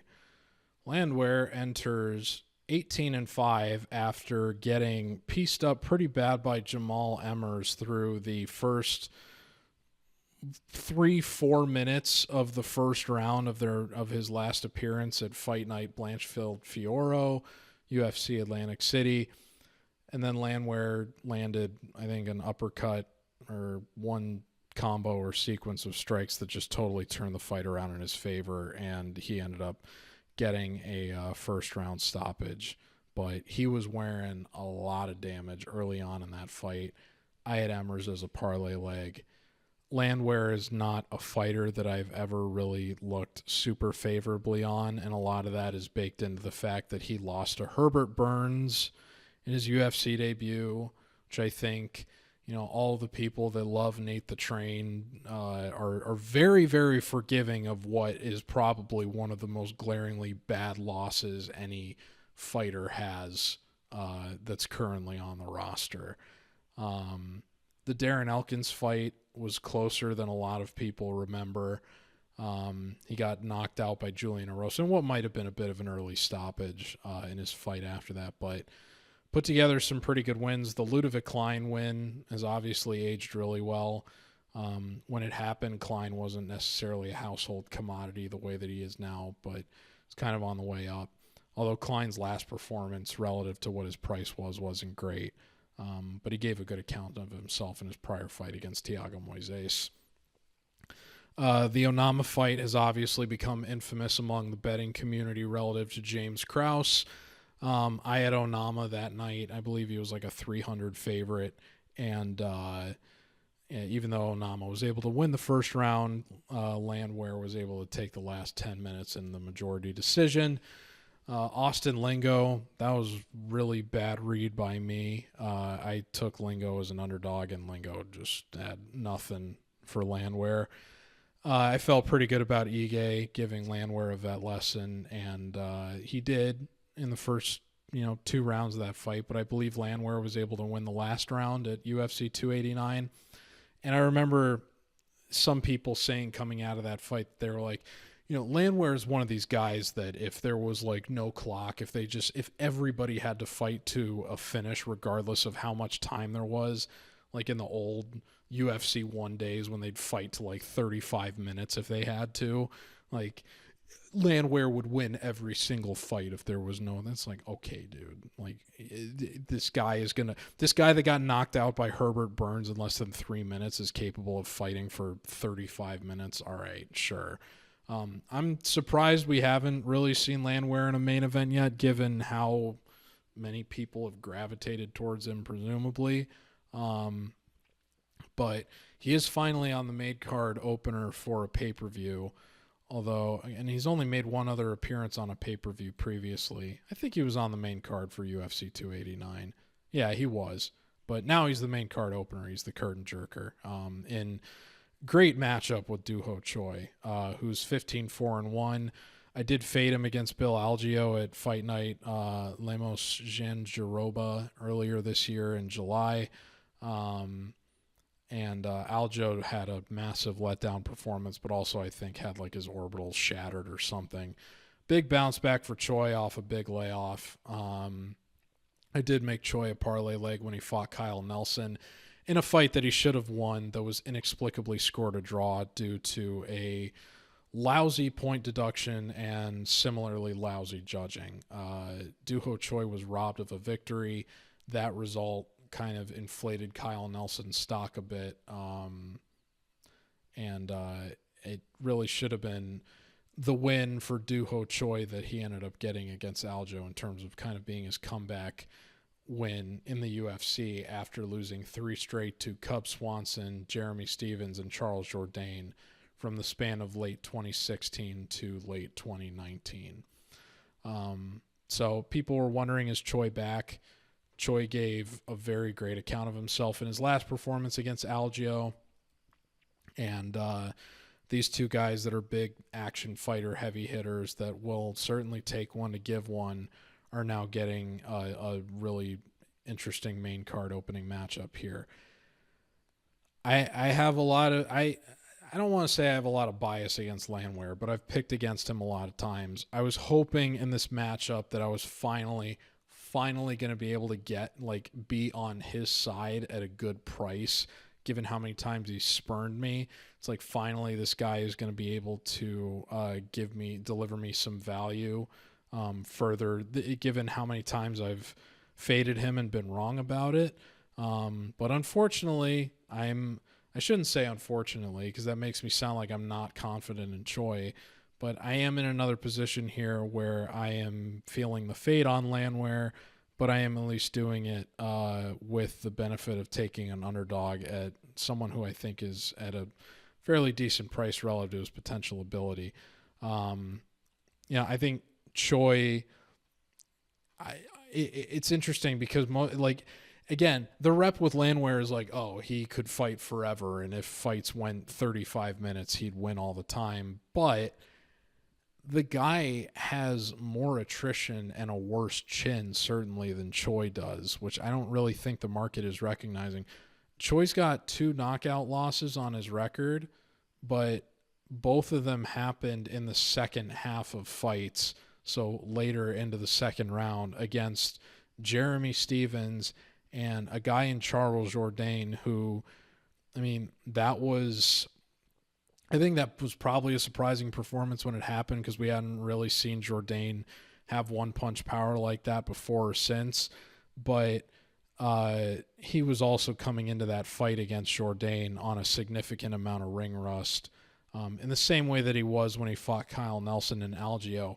Finally, you're getting Choi this is the first time Choi has made a second appearance within the same year in the UFC since he fought Thiago Tavares and Cub Swanson in 2016. So this is only the second time that he's fought twice inside the same year. And granted, he lost to Cub Swanson, like prime Cub Swanson, in his second matchup of 2016. But that was his fourth UFC event. And in 2016, he's 33 now. So he was 25 years old fighting a UFC Hall of Famer. And granted, Choi's technically in the UFC Hall of Fame now, too, because of that fight he had with Swanson. That Swanson, I believe, on at least one scorecard, won 30-27. But still regarded as one of the best UFC fights ever, which is why it's in the UFC Hall of Fame. I do think this is going to be a firefight. I think Choi, even though the volume numbers suggest that he's not as active as Landwehr is, I do think that he's a little bit more technical and has the better reaction and tolerance to damage, where I expect Landwehr to be wearing the damage worse than Choi, similar to the way that Emmers was.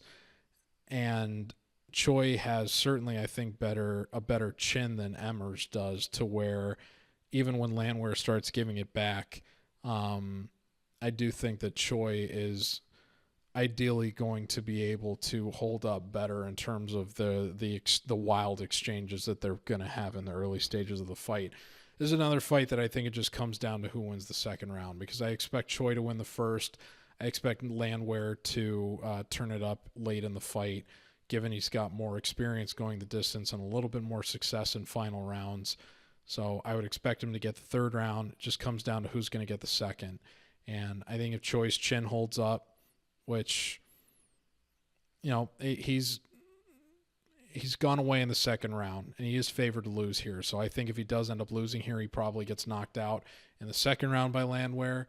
However, I still think that there's enough reason to be optimistic about what we've seen from Choi recently, and that Landwehr is front-running a little bit off of his last result, given how much he was getting outclassed by Emmers prior to turning it around with one wild sequence, to where Choi, who looked great against Kyle Nelson, better than the draw would imply, and got penalized by a lousy point deduction that compromised his result, and looked great in both rounds against Aljo. And that's coming from someone that bet Aljo to beat him. So I'll take Choi as an underdog here, and I'll say that he gets a 29-28 decision in which he wins the first 10 minutes. But this is a great fight to open the main card, and I'm very much looking forward to watching it, especially on the value side. It wouldn't shock me if Landwehr proves me wrong again, because he's done it several times. So if you're thinking about tailing me on this, keep that in mind, that I've been off in terms of reading Landwehr before. But the guy is 36. Father Time is going to catch up with him eventually.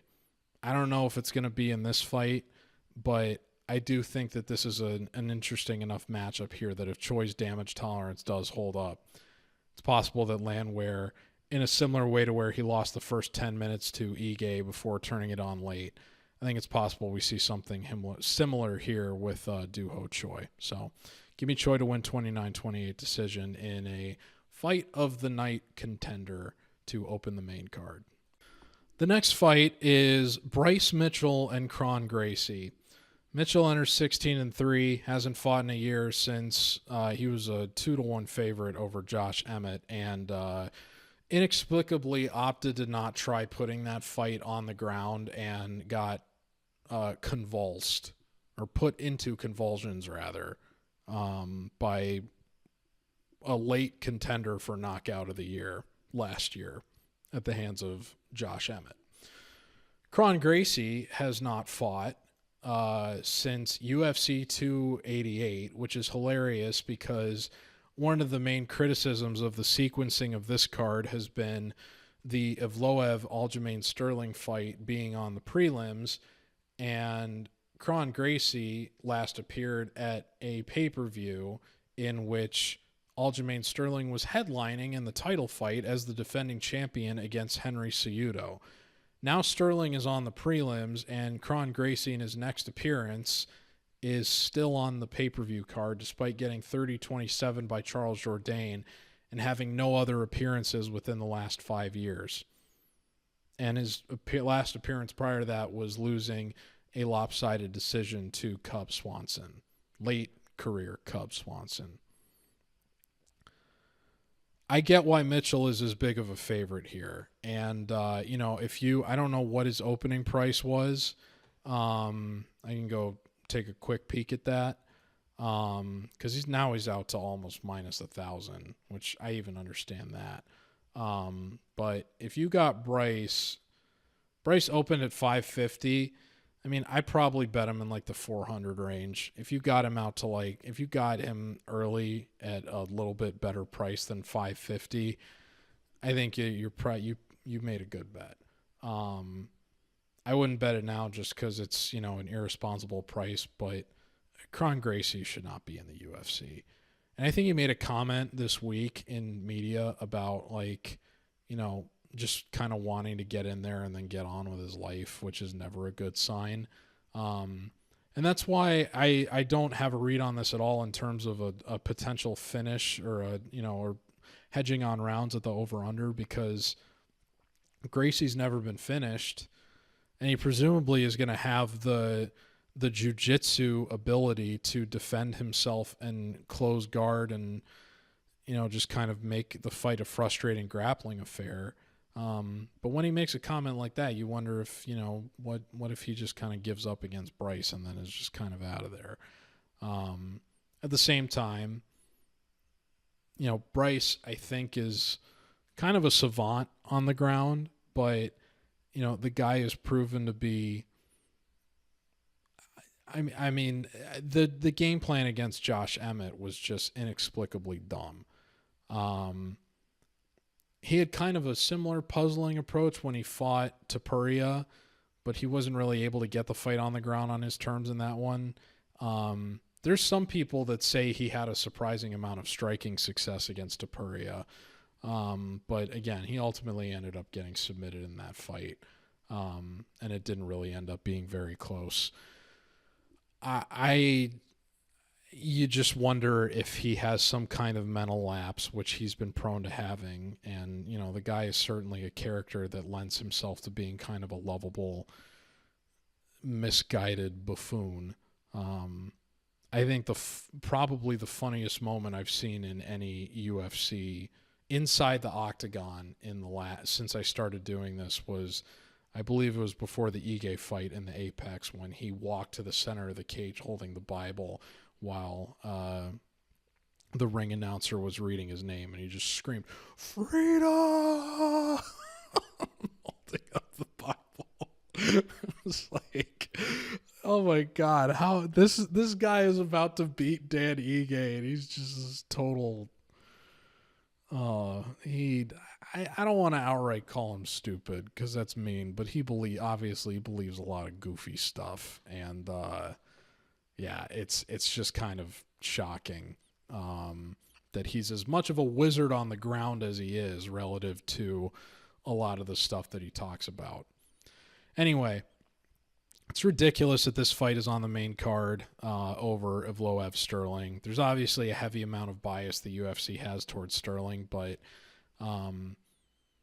if they're presumably putting this on here because a name brand of Kron Gracie, you wonder if Gracie's contract has it written in that he will not be on anything but the main card for any of his fights, because you can't make the argument that they put Sterling and Evloev on the prelims because it's presumably going to be a grappling heavy affair, and then say, oh, well, what do you think this fight is going to be between Mitchell and Gracie?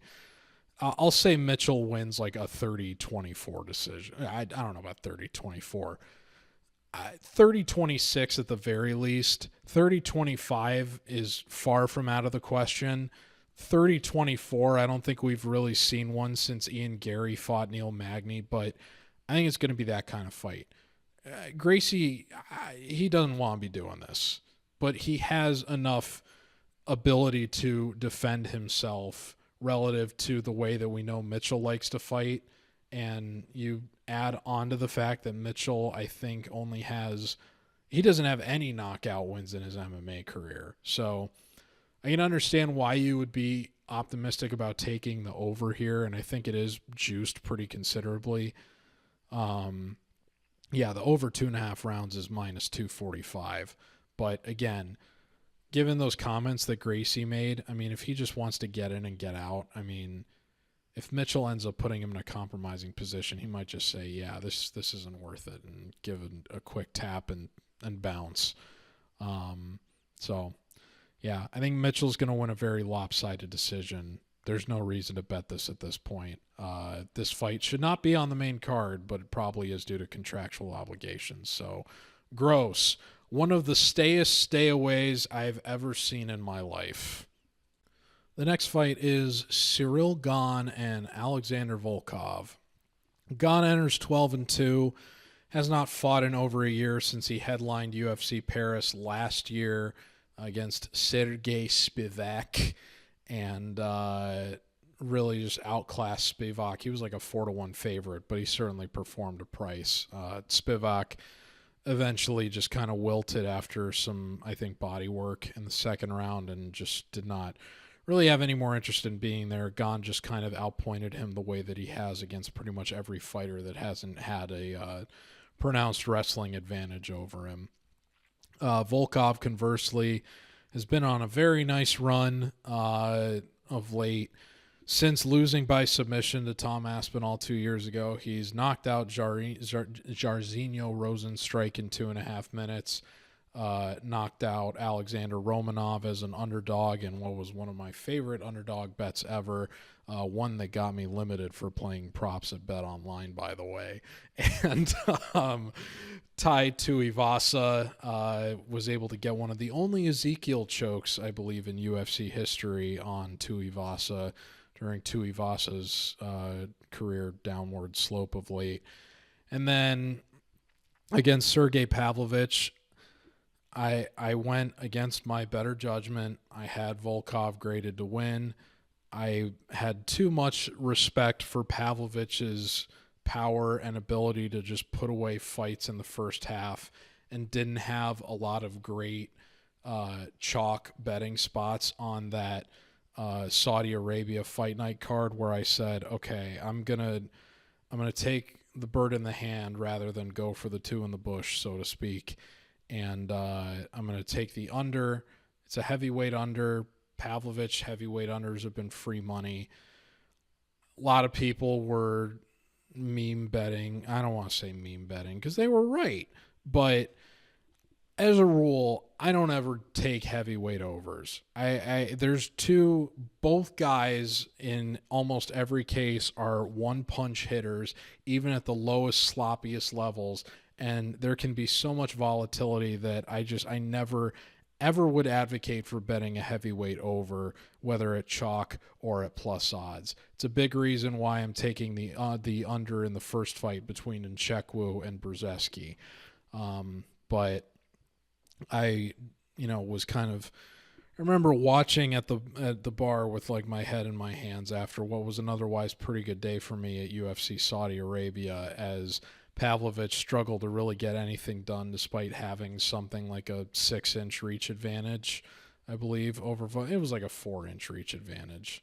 Not super significant, but I thought Pavlovich was going to be able to just be his usual aggressive self and kind of smoke him, but Volkov was able to keep him at bay a little bit.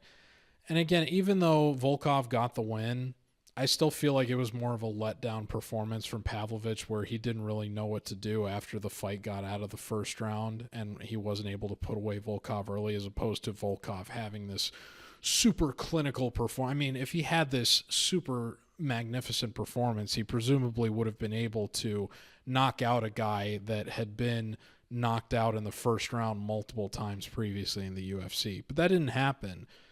Pavlovich just kind of shut down, and I don't want to say that he shelled up, but he really didn't do anything to win that fight and just kind of was more of a punching bag for Volkov, which is interesting given the sparring experience that the two had together. I don't really have much to say about this fight just because it's already happened once before. And Gane on 2 scorecards won a 50-45. Looking back at the MMA decisions page for that fight, there's a lot of people that believe that Volkov won the first round pretty convincingly and that it should have been a 49-46 across the board. And that there was, I think, one of the later rounds, like maybe the 4th, you could have made a case for Volkov potentially winning too. But I mean, Gane is such a freak athlete for this weight class and hasn't really entered the decline stage of his career yet. Especially because a lot of people that are saying that Volkov has a chance here are doing it saying like, oh, he's 36, but that's not really that old for heavyweight.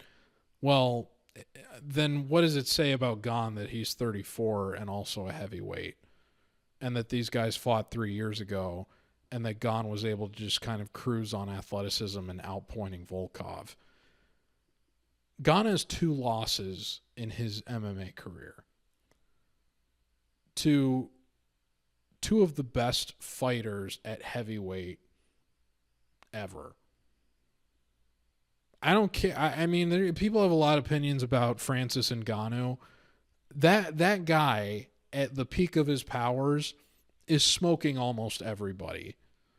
And Gane fought him at the peak of his powers and very, very nearly would have won if not for the fact that he made a bad decision in the final round to pursue a heel hook. Jon Jones, the best ever, cerebral, and exploited what got exposed as a flaw in Gane's game against Ngannou to a greater extent than someone who had less experience in the wrestling and grappling department was able to in Francis. Those are the 2 losses that Gane has had. Volkov's only submission win in the UFC was Tai Tuivasa 2 fights ago. And we know how far Tuivasa has fallen based on the slide he's had, which has included a late 3rd round stoppage loss against Ciryl Gane. Granted, he did drop Gane at one point in that fight, but it's not like Gane was totally compromised or anything. He got back up immediately, and I believe even ended up winning. I mean, they were fighting in France, so the judging was going to be biased towards him anyway, but I think he ended up winning that round in spite of the fact that it should have been scored a knockdown. I don't know if it actually was. No, it did get scored as a knockdown, but I still think he ended up probably winning that round, if memory serves correct. It would have been funny if Ty ended up getting it, but it would have at least made a more compelling fight than it ended up being outside of that one exchange. But again, there's not a lot of people with the kind of skill set to exploit Gane's vulnerabilities in this weight class. Presumably, Sergey Spivak would have been one of those people, and Spivak just got totally out-athleted and outpointed in the way that Gane has been able to pretty much do to everybody. And Gane has already done it to Volkov when Volkov was in the prime years of his career. Now Volkov has been finished once more since then, and granted, it was to Tom Aspinall, who's the interim, if not outright. No, I shouldn't say outright now that Jones has defended the belt, but I mean, we know how weird that situation is. In any event, if Aspinall's your only loss in the last 3 years, it's a very good reflection of where you're at as a fighter. But do you really think that those results that Volkov has had have ascended him to the caliber of Francis Ngannou and Jon Jones to where he would be able to overcome Ciryl Gane, particularly after Ciryl Gane already beat him in a less experienced stage of his career? And, thinking that Gane really hasn't lost any athleticism at this point, and Volkov has now reached what is typically the decline stage for most fighters outside of the heavyweight class. I do think you can argue this is a better version of Volkov than the one Gane faced last time, but it's not better because he's more athletic. He's just smarter and more experienced. And this is a 3-round fight versus a 5-round fight, so it's possible that Gane ends up conceding the first round again before making reads and then being able to pour it on late. But given why would Gane need to do that when he already fought this guy once before? He's going to have a better sense of what to expect having already fought this guy for 25 minutes. I think Gane is very appropriately priced here in the 300 range. It was a much closer line the first time they fought. Gane was, I think, around like a minus 140 favorite, and he ended up winning 50-45 on 2 scorecards. You know, you compare this to, I mean, think about on like 3 other cases in this card, you've got fighters that haven't faced each other before. And granted, like, you know, in the case of Hooper Guida, there's like a 17-year age gap. But you've got fighters like Bryce Mitchell priced at $950 against Kron Gracie, Hooper $1,200 against Clay Guida, Nzechukwu $650 against Brzeski. And these are all matchups where the guys haven't actually fought before.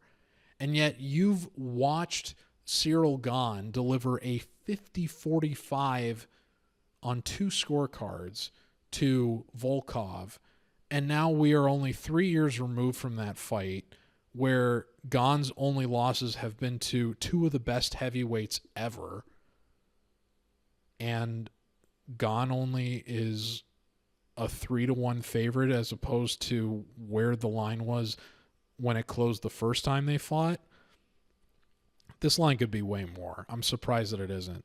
I'm grateful it isn't. I'm going to be taking Gane with a lot of confidence. I think it'll be 29-28 at worst where he drops the first round. I don't like picking heavyweight fights to go the distance, but Gane is a bit of a special case given his willingness to be defensively responsible and just kind of outpoint fighters that he knows he can be better than going the distance. It could be a recipe for disaster against Volkov if Volkov is able to find some sort of success in the 3rd round and Gane takes the first round off. But I'm anticipating that Gane, having already fought this guy for 25 minutes, is going to know what to expect and be able to go in with a solid game plan with more confidence than he had even the first time that they fought, and is going to be able to come away with a 30-27. It wouldn't shock me if he ends up getting some kind of late stoppage, but Volkov has pretty decent durability in his own right. Gane's got a great chin. I don't really think he's been dropped outside of that Tuivasa fight, and even when he did drop up, he got right back up. So even if Volkov catches him early, I don't expect him to be able to finish Gane. So I think you probably have to give a little bit more of the finishing advantage or potential to Gane in this case.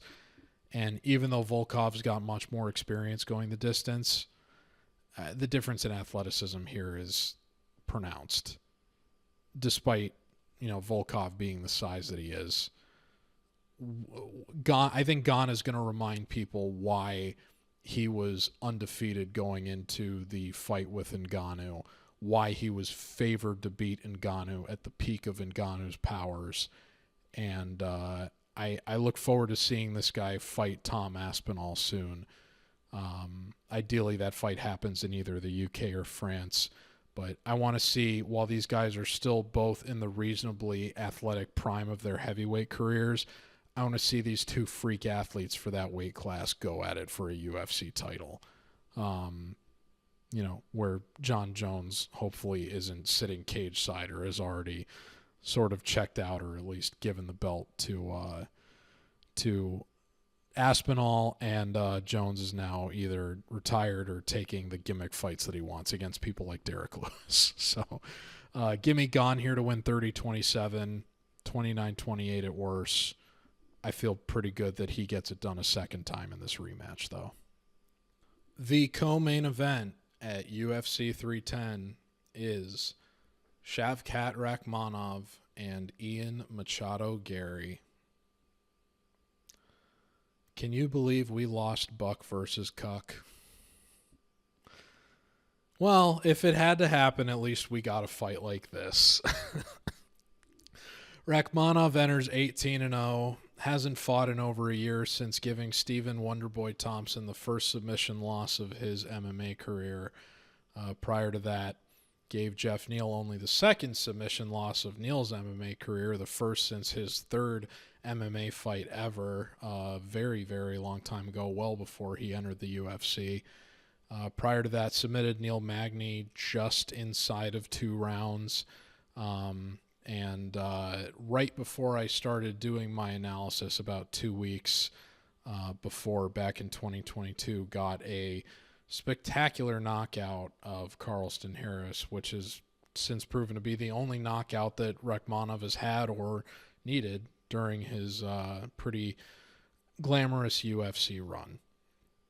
Ian Machado Garry is 15-0, and I have backed him in every single fight he has had since I started doing the analysis.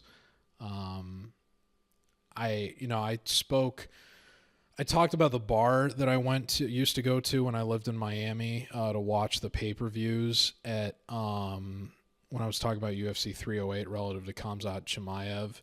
And it's funny because that same pay-per-view that Chimaev fought Burns on, this was the first time I went to that bar for a pay-per-view. I got there earlier enough to watch the prelims, and one of the prelim fights of that was Machado, Garry, Darian Weeks. And this was only the second fight that Garry had ever had in the UFC at that point. And I was sitting next to somebody who had bet on Weeks to win. And it was funny that the guy hated Garry enough that he actually thought that Weeks won that fight against Garry. Yeah, okay.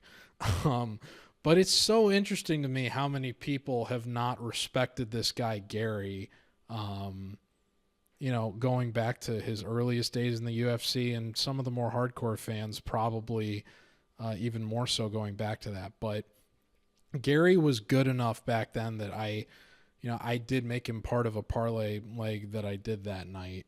And have pretty much included him as a mainstay of every parlay leg I've had in since, just because you want to invest in, guys that prove to be young, confident, well-rounded, up-and-coming prospects like this. He was one of the only guys, if I'm being totally honest, I really don't put a lot of stock into regional performances because the UFC is just a different level of show entirely. It's a bit different relative to like PFL and, former Bellator and maybe one. I've never watched Ryzen, but obviously we've got a big Ryzen product is about to fight in the main event of this card.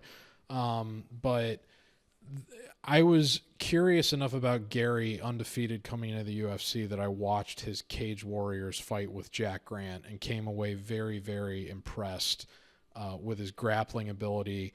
And he never really even demonstrated that in any capacity up until his last fight with Michael Venom Page, where he had to almost entirely lean on that in order to get a unanimous decision. Garry's striking really was, there were a lot of concerns against Page. And granted, it's like pretty much anybody that's going to elect to strike with Page, even at the stage of his career that he's at, is probably in for a rough go. But that fight was 1-1 going into the third because Garry wasn't really able to get to the ground on his terms in the second and wasn't really able to hit Page with anything. And Page was just kind of overwhelming him with the reach advantage and the athleticism. And Garry, I don't know how many strikes he landed in that second round, but it really couldn't have been more than a couple. And in fact, he only landed 19 significant strikes for the whole fight. Granted, MVP only landed 21, but Garry also had half of that fight, 7.5 minutes of it was in his control. So it's not like MVP had really more than half of the fight to land any significant striking opportunities. But Garry demonstrated what I had recognized in him a long time ago in terms of having a well-rounded skill set in that fight in a way that he hadn't really demonstrated previously. Still a really excellent clinch fighter. You know, one of the things that most impresses me about him is that given how tall he is, like, he's got a really short reach, but he's a good blueprint for how, if that's kind of the build you have, you can overcome that by having a really, I mean, you got to have dialed in cardio, and he speaks all the time about how he feels his best weapon is cardio. And part of what leads into that is that he's, you know, because he's got much longer legs given his build than he's got reach, he is just constantly throwing out and casting out kicks. And that's kind of what you have to do if you don't have the you know, punching power or the reach to be able to outpoint people with just, you know, standing punches and boxing. But he's an excellent clinch fighter, really solid all-around grappler. But, man, Shavkat Rakhmonov is just a different animal, a different type of dude. I mean, this was... I remember watching that Carlston Harris fight back before. This was back before I started really, really taking seriously, like, analyzing these fights. Like 2 weeks before I started sitting down and putting in the numbers. This was in the early stages of when I would just tune in to only the main card, and I would just kind of look at the main card and, you know, pick who I thought was going to win and then throw it in a parlay and see what happens. I picked every fight correctly on the main card that night except for picking Hermansson to beat Sean Strickland. And I remember picking Shavkat thinking, wow, I'm surprised that he isn't favored by more here. And then he came out and had that kind of a performance that he did against Carlston Harris. And I remember just being mystified, like, I can't believe, given this guy is undefeated, that he isn't a bigger name among casual fans than he is. And now here we are today. And he still hasn't really had, I mean, you know, who's the biggest win that he's had at this point? It's probably Jeff Neal. Just because Stephen Thompson is a big name, but given the guy is 40 and I think was like at least 39 when they fought last year, it's not as impressive as a win as it would have been if it had been, you know, prime Wonder Boy. But it's still impressive in the sense that Wonder Boy had never been submitted and Shavkat was able to be the first person to give him that loss. The Neal fight, there was some turbulence involved, but Neal also missed weight. Some people speculate it was on purpose to kind of do a better job of mitigating the standing exchanges or mitigate the ability for Shavkat to put the fight on the ground where he presumably would have had a big advantage, and give Neal an easier weight cut, sturdier chin. Guy's already a weight bully. I mean, he ballooned back up to like 200 pounds when he fought Ian Garry. But Shavkat gave a phenomenal account of himself, and like how often do you see standing submissions in the UFC where both guys are standing, not just one of them backpacking a guy that's standing up? I mean, this guy Shavkat is a different type of dude. I mean, it's not just, you know, Senko getting all like beady-eyed and mystified that lends it to this guy's aura. That this guy is ferocious, extremely well-rounded, very, very impressive all-around MMA fighter. If there's one area you wish he was a little bit better in, it's with the efficiency at which he lands takedowns. Otherwise, you can hold it against him, particularly against someone like Garry, that Rakhmonov is a fighter that has never gone the distance. And now he's in a 5-round fight against a guy that has historically weaponized cardio and does have his own set of 5-round experience. the same time, Shavkat has a lot of second-round finishes. He has 2 third-round finishes, both in the latter half of the third round. So even though I still give Garry the cardio advantage just because he's proven it way more often, you're willing to give Rakhmonov a little bit of slack because the guy, it's not like the guy is just finishing everybody in the first round the way, like, you know, some of these Brazilian fighters do on like Jungle Fight and stuff, and then come into the UFC and then get rinsed by like Ibo Aslan or something, like what happened at 308. But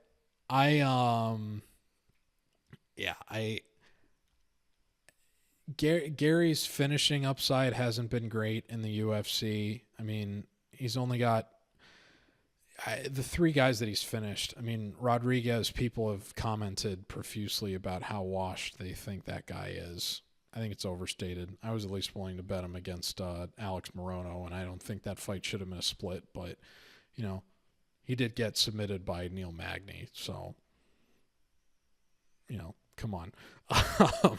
But at the same time, I mean, Song Kenan, you know, Muslim Salikov had a more impressive performance against Song Kenan than Ian Garry did.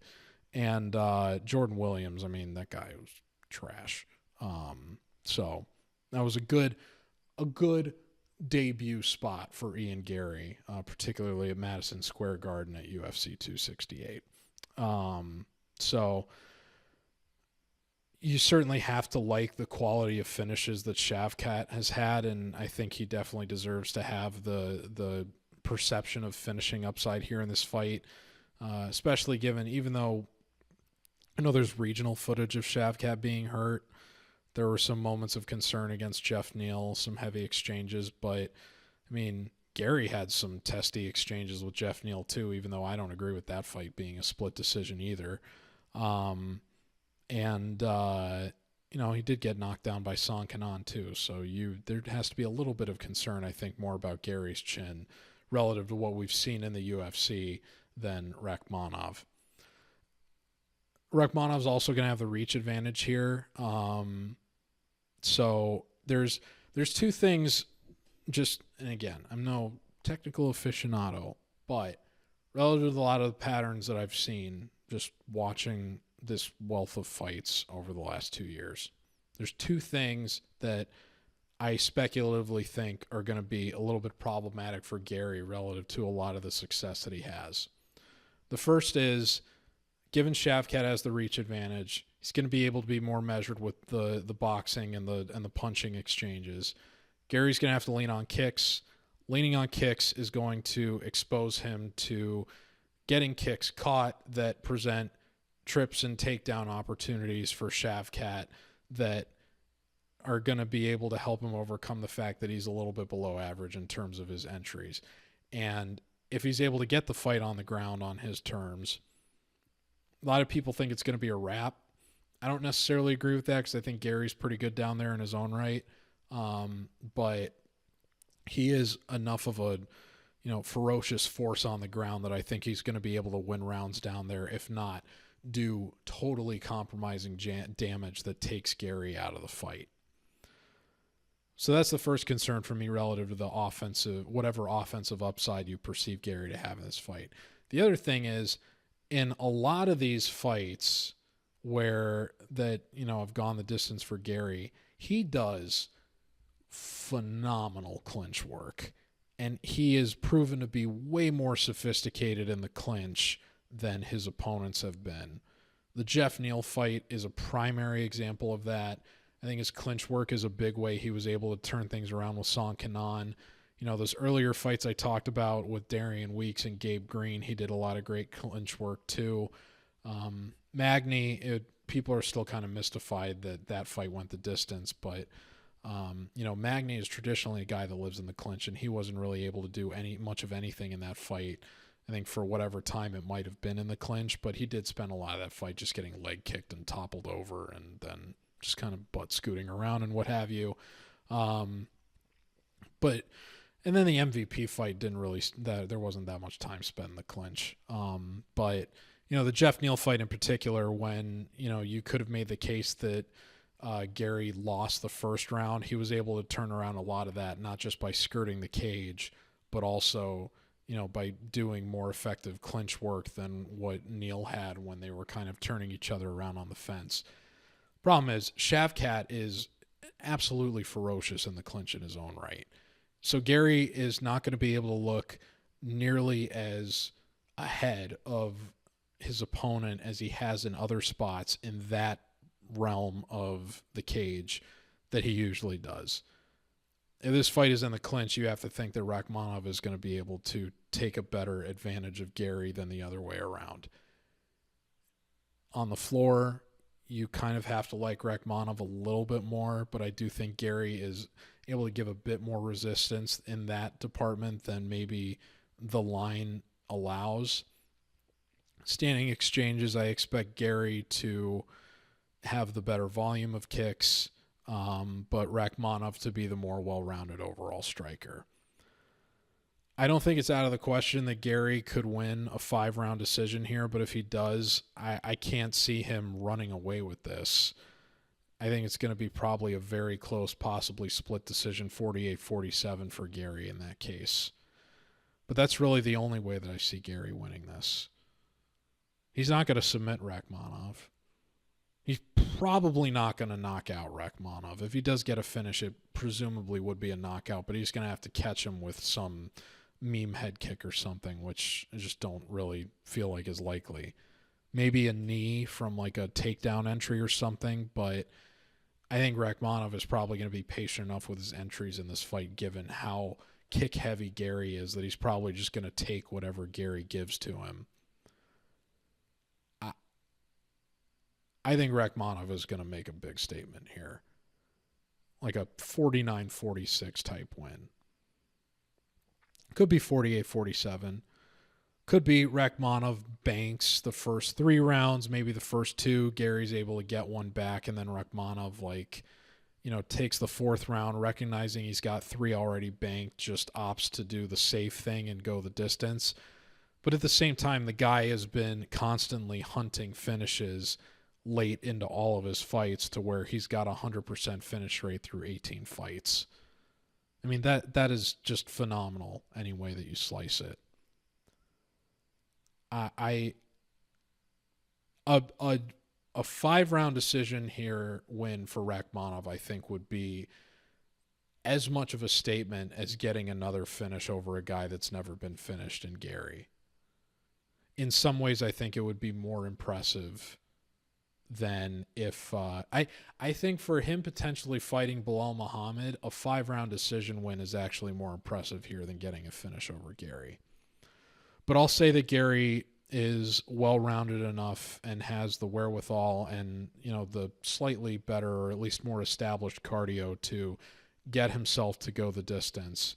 But I think when it's all said and done, there's going to be no doubt that Shavkat fought the more effective fight and banks at least 4 of the rounds. So I'll say Garry maybe gets one of the last 2, but give me Shavkat Rakhmonov to win a 49-46 unanimous decision and to really establish himself as the most legitimate threat to Belal Muhammad's championship reign whenever Muhammad comes back from his injury. And now we come to the main event. Alexander Pantoja and Kai Asakura. Pantoja is 28-5, last fought for the first time ever in his UFC career in his home country of Brazil at UFC 301, where he got a unanimous decision over Steve Erceg. One judge scored the fight 49-46 to the chagrin of many onlookers. I thought that was a more fair case than some people would allow, but it was a close fight. I do think it came down to the final round, and I made Pantoja a parlay leg that night, feeling pretty good that in a close fight he was going to get the benefit of the Brazilian crowd and the judges, and he did. I think anybody claiming that Erceg got robbed in that fight is just wishfully thinking and being a baby. It's funny hearing some people say that Pantoja is possibly underrated. I hesitate to call any champion underrated, but I certainly think among the active champions, the guy is more disrespected than he gets credit for. The guy is constantly in exciting, well-rounded fights and has never been finished. He is a great champion. I mean, and he's a great enough champion to the point that he has effectively cleared out flyweight to where they have now had to bring in this guy, Kai Asakura, from Ryzen to make his UFC debut in a title fight. Now, I already spoke about in the very introduction for the show, the very opening moments. One of the rules that I set for myself, so I talked about watching that Rakhmonov-Harris fight 2 weeks before I started doing the analysis. Before I actually settled on the variables that I wanted to look at, I went and I did a lot of reading. And I had a lot of time because I had just lost my job as a content strategist, and I needed an outlet for my frustration and anger that wasn't just exercise or, playing a video game or something less productive. I said, okay, I need to channel this stage I'm at in my life into something that I can continually, not only have it start out as a hobby, but potentially, capitalize on the fact that I'm already pretty established in writing about sports, and I want to take that in a new direction. And I had, been getting increasingly interested in the UFC again.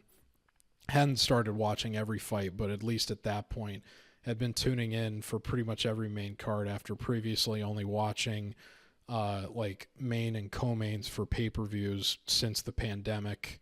But I had a lot of time, and I said, okay, if I'm going to do this, I have a lot of catching up to do relative to tape study, but I want to see what the best people in the world do, and I want to in terms of analyzing these fights from a betting perspective, and I want to adopt what I see to be the lessons that they have.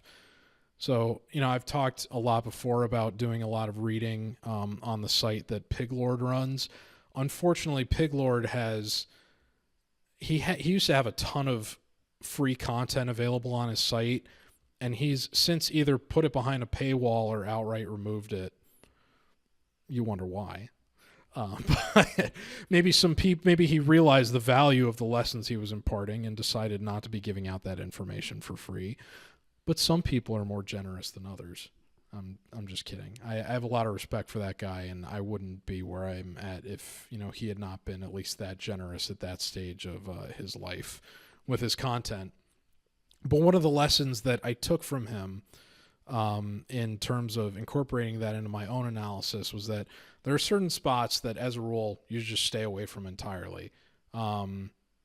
He doesn't like betting a lot of sloppy heavyweight fights. I don't necessarily stay away from all of those, but that in terms of spots to stay away from, heavyweight overs, my bias against playing those is largely inspired from that point of wanting to stay away from the volatility of heavyweight fights, because I feel like the potential for especially given what I've read about in Fightnomics, the potential for early finishes in heavyweight is so much substantially higher than any other weight class that you're throwing caution to the wind a lot of times when you're playing a heavyweight over, regardless of what the odds are.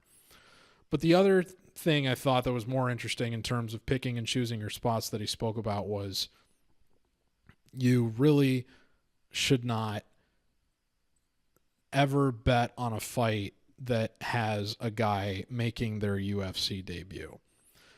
Now, there's a bit of disagreement about what a UFC debut really means. Me personally, I am willing to bet on a fighter that has at least been on Contender Series, even if they're then making their UFC debut afterwards.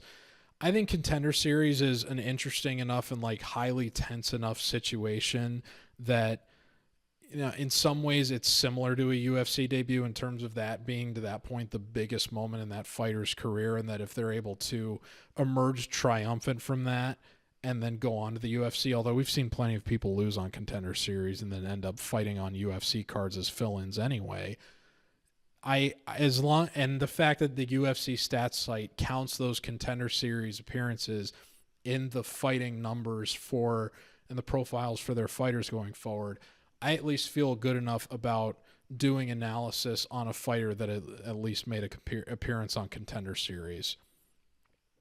But the same kind of tracking doesn't exist for high-level fighters that have been in lower-level promotions than the UFC.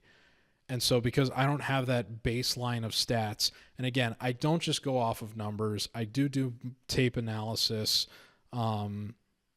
for pretty much all of these fighters. And I use the numbers as kind of setting the table, and then the tape analysis is where your eye test meets what the long-term trends of the numbers are telling you relative to which side is going to have more success. But there's no way to set the table in this fight because Kai Asakura has never fought in the UFC. He's only fought Ryzen level competition. And granted, he's fought Manel Kopp, I think, twice. Got knocked out by him in one case. Won a split decision over him in another. But the other interesting thing about this fight is that, one of the only other UFC caliber fighters he has faced is Alatong Haley. That was in 2017. That was also the last time that Asakura made the flyweight limit. And so he's now coming in with most of his success, all of his success, up a weight class in Ryzen, now cutting back to a weight class he hasn't made since he was, I'm not sure what age he is now. He's 31, so 2017. So he was 24. So, a common theme with a lot of these fighters is that they move up a weight class as they get older because when you're younger, it's easier for you to just, put yourself through the grueling sequence of a professional MMA weight cut. You wonder how that's going to affect his durability as he's preparing to make that weight again for the first time in 7 years against somebody in Pantoja who's already done it several times at this point relative to making championship weight and getting to the flyweight limit and performing effectively in 5-round fights. I can understand why people think Asakura is in a good spot here.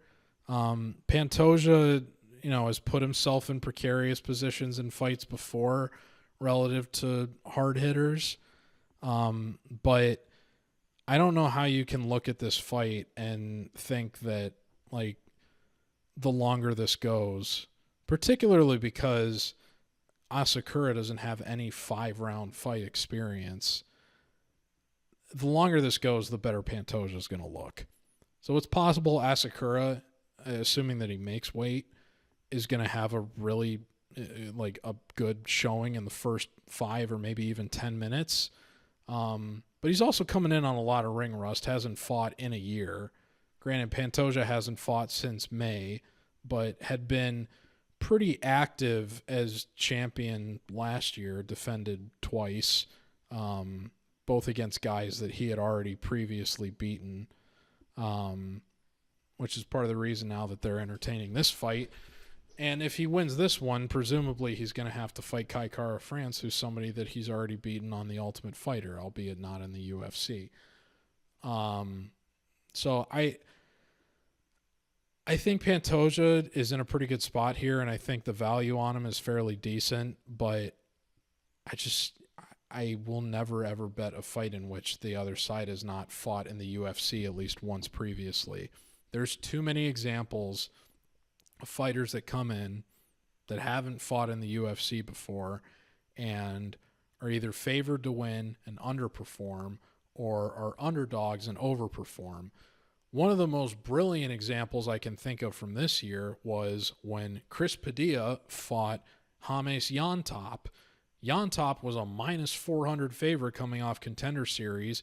Padilla took the fight on a few days' notice as a plus 300, 350 underdog, and Padilla put the fight on the ground where Yontop had no interest in being and was able to get a first-round submission. And then Padilla was an underdog in his next fight against Rong Zhu despite that performance, and Padilla got a knockout win in that one.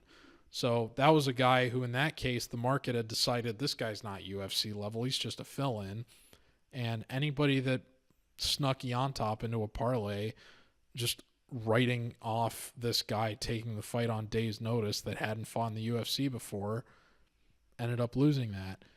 I talked earlier about, I think it was Carlos Leal. I might have the name wrong, but Carlos, the guy that fought Durden that was favored in that case despite not having fought in the UFC before.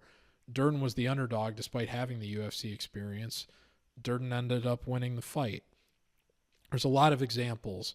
I said too about Walter Walker versus Lukasz Brzeski. Brzeski was the underdog, had the UFC experience. Walker was assumed to win because he was this giant heavyweight that presumably had the grappling upside, but really didn't have anything in the striking relative to what Brzeski could offer. And Brzeski won a unanimous decision against him. It's hard to get a read on a guy that has not actually been in the octagon with UFC level competition before, despite the fact that you may have a negative read on the person that has the more established UFC profile. So if you want to speculatively bet Asakura, knock yourself out. But the guy's going to have to get a finish over a guy that's never been finished. I like Pantoja a lot. If you put a gun to my head and made me pick, I would pick Pantoja in a heartbeat. I do think that he gets it done here. Similar to, I said 49-46 for Shavkat, I'll say the same thing too here, where Asakura looks good early, but Pantoja just pours it on late. I don't think Asakura's ever lost by submission. I don't think you can rule it out here in Pantoja's case, but Pantoja's proven to be savvy enough as a champion to where he will kind of just, lean. And he also, his cardio is good. I mean, he's won a lot of these fights lately by having effective fifth round performances, but it was a bit more precarious earlier in his career when he had lost some of these decisions to fighters like Dustin Ortiz and Davison Figueiredo and Askar Askarov that, you wonder, what does this fight look like if it keeps going late? Does he slow down? Does Asakura get a second win? But given Asakura doesn't have any 5-round experience, I don't see how you could prioritize that over the success that we've already seen Pantoja have against UFC-level fighters in his most recent performances. So I do think Pantoja speculatively is good value here. But again, as a rule, I just don't bet on fights where the guy doesn't have at least one previous UFC appearance, and so I won't be doing it in this case. So that's my read. Don't hold my feet to the fire over it if it goes wrong, because I've got plenty of other spots on this one that you can grill me over if they go belly up. And that's going to do it for the MMA RAXPOD for UFC 310. This was the last one of the year. I am hoping for 2 strong events at this pay-per-view and UFC Tampa next week to close this out strong. As I've kind of alluded to before, don't expect minute to win it breakdowns for UFC Tampa, but we'll see how much energy I have next week. I know I don't have to be going in as early to work as I am this week, next week, so I might have a little bit more energy in the early, late afternoons. Because I do get out early because I go in so early. But, I'm not really a morning person. So it does take a lot out of me.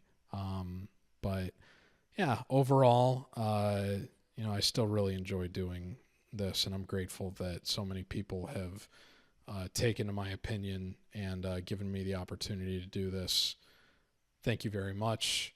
I look forward to doing even more of it in the future. And, this is just the beginning for this platform. We've got so much more to win and to accomplish and to learn, most importantly. And it's only going to keep building. And I think, I'm excited to see 4 or 5 years from now really where this is at. And that's really when I'm going to start putting some serious investment behind this in terms of making this a full-time thing. So get in on the ground floor while you can. I'm going to be around here for a little bit, at least until the bookies put one in my teeth. Thank you very much. And, I'll be back for UFC 311, which I believe the main event just got announced for that today. Yep, it is the dual title fights of Makhachev Sarukian and Dvalishvili Nurmagomedov. Those are going to be phenomenal.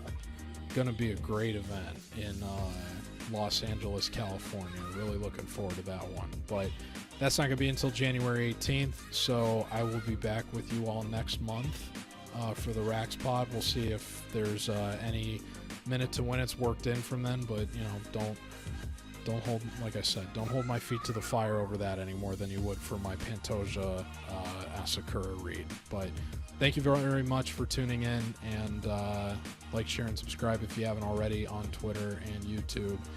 And I'll be back with more free content for you guys in short order. Thank you very much. Take care, folks.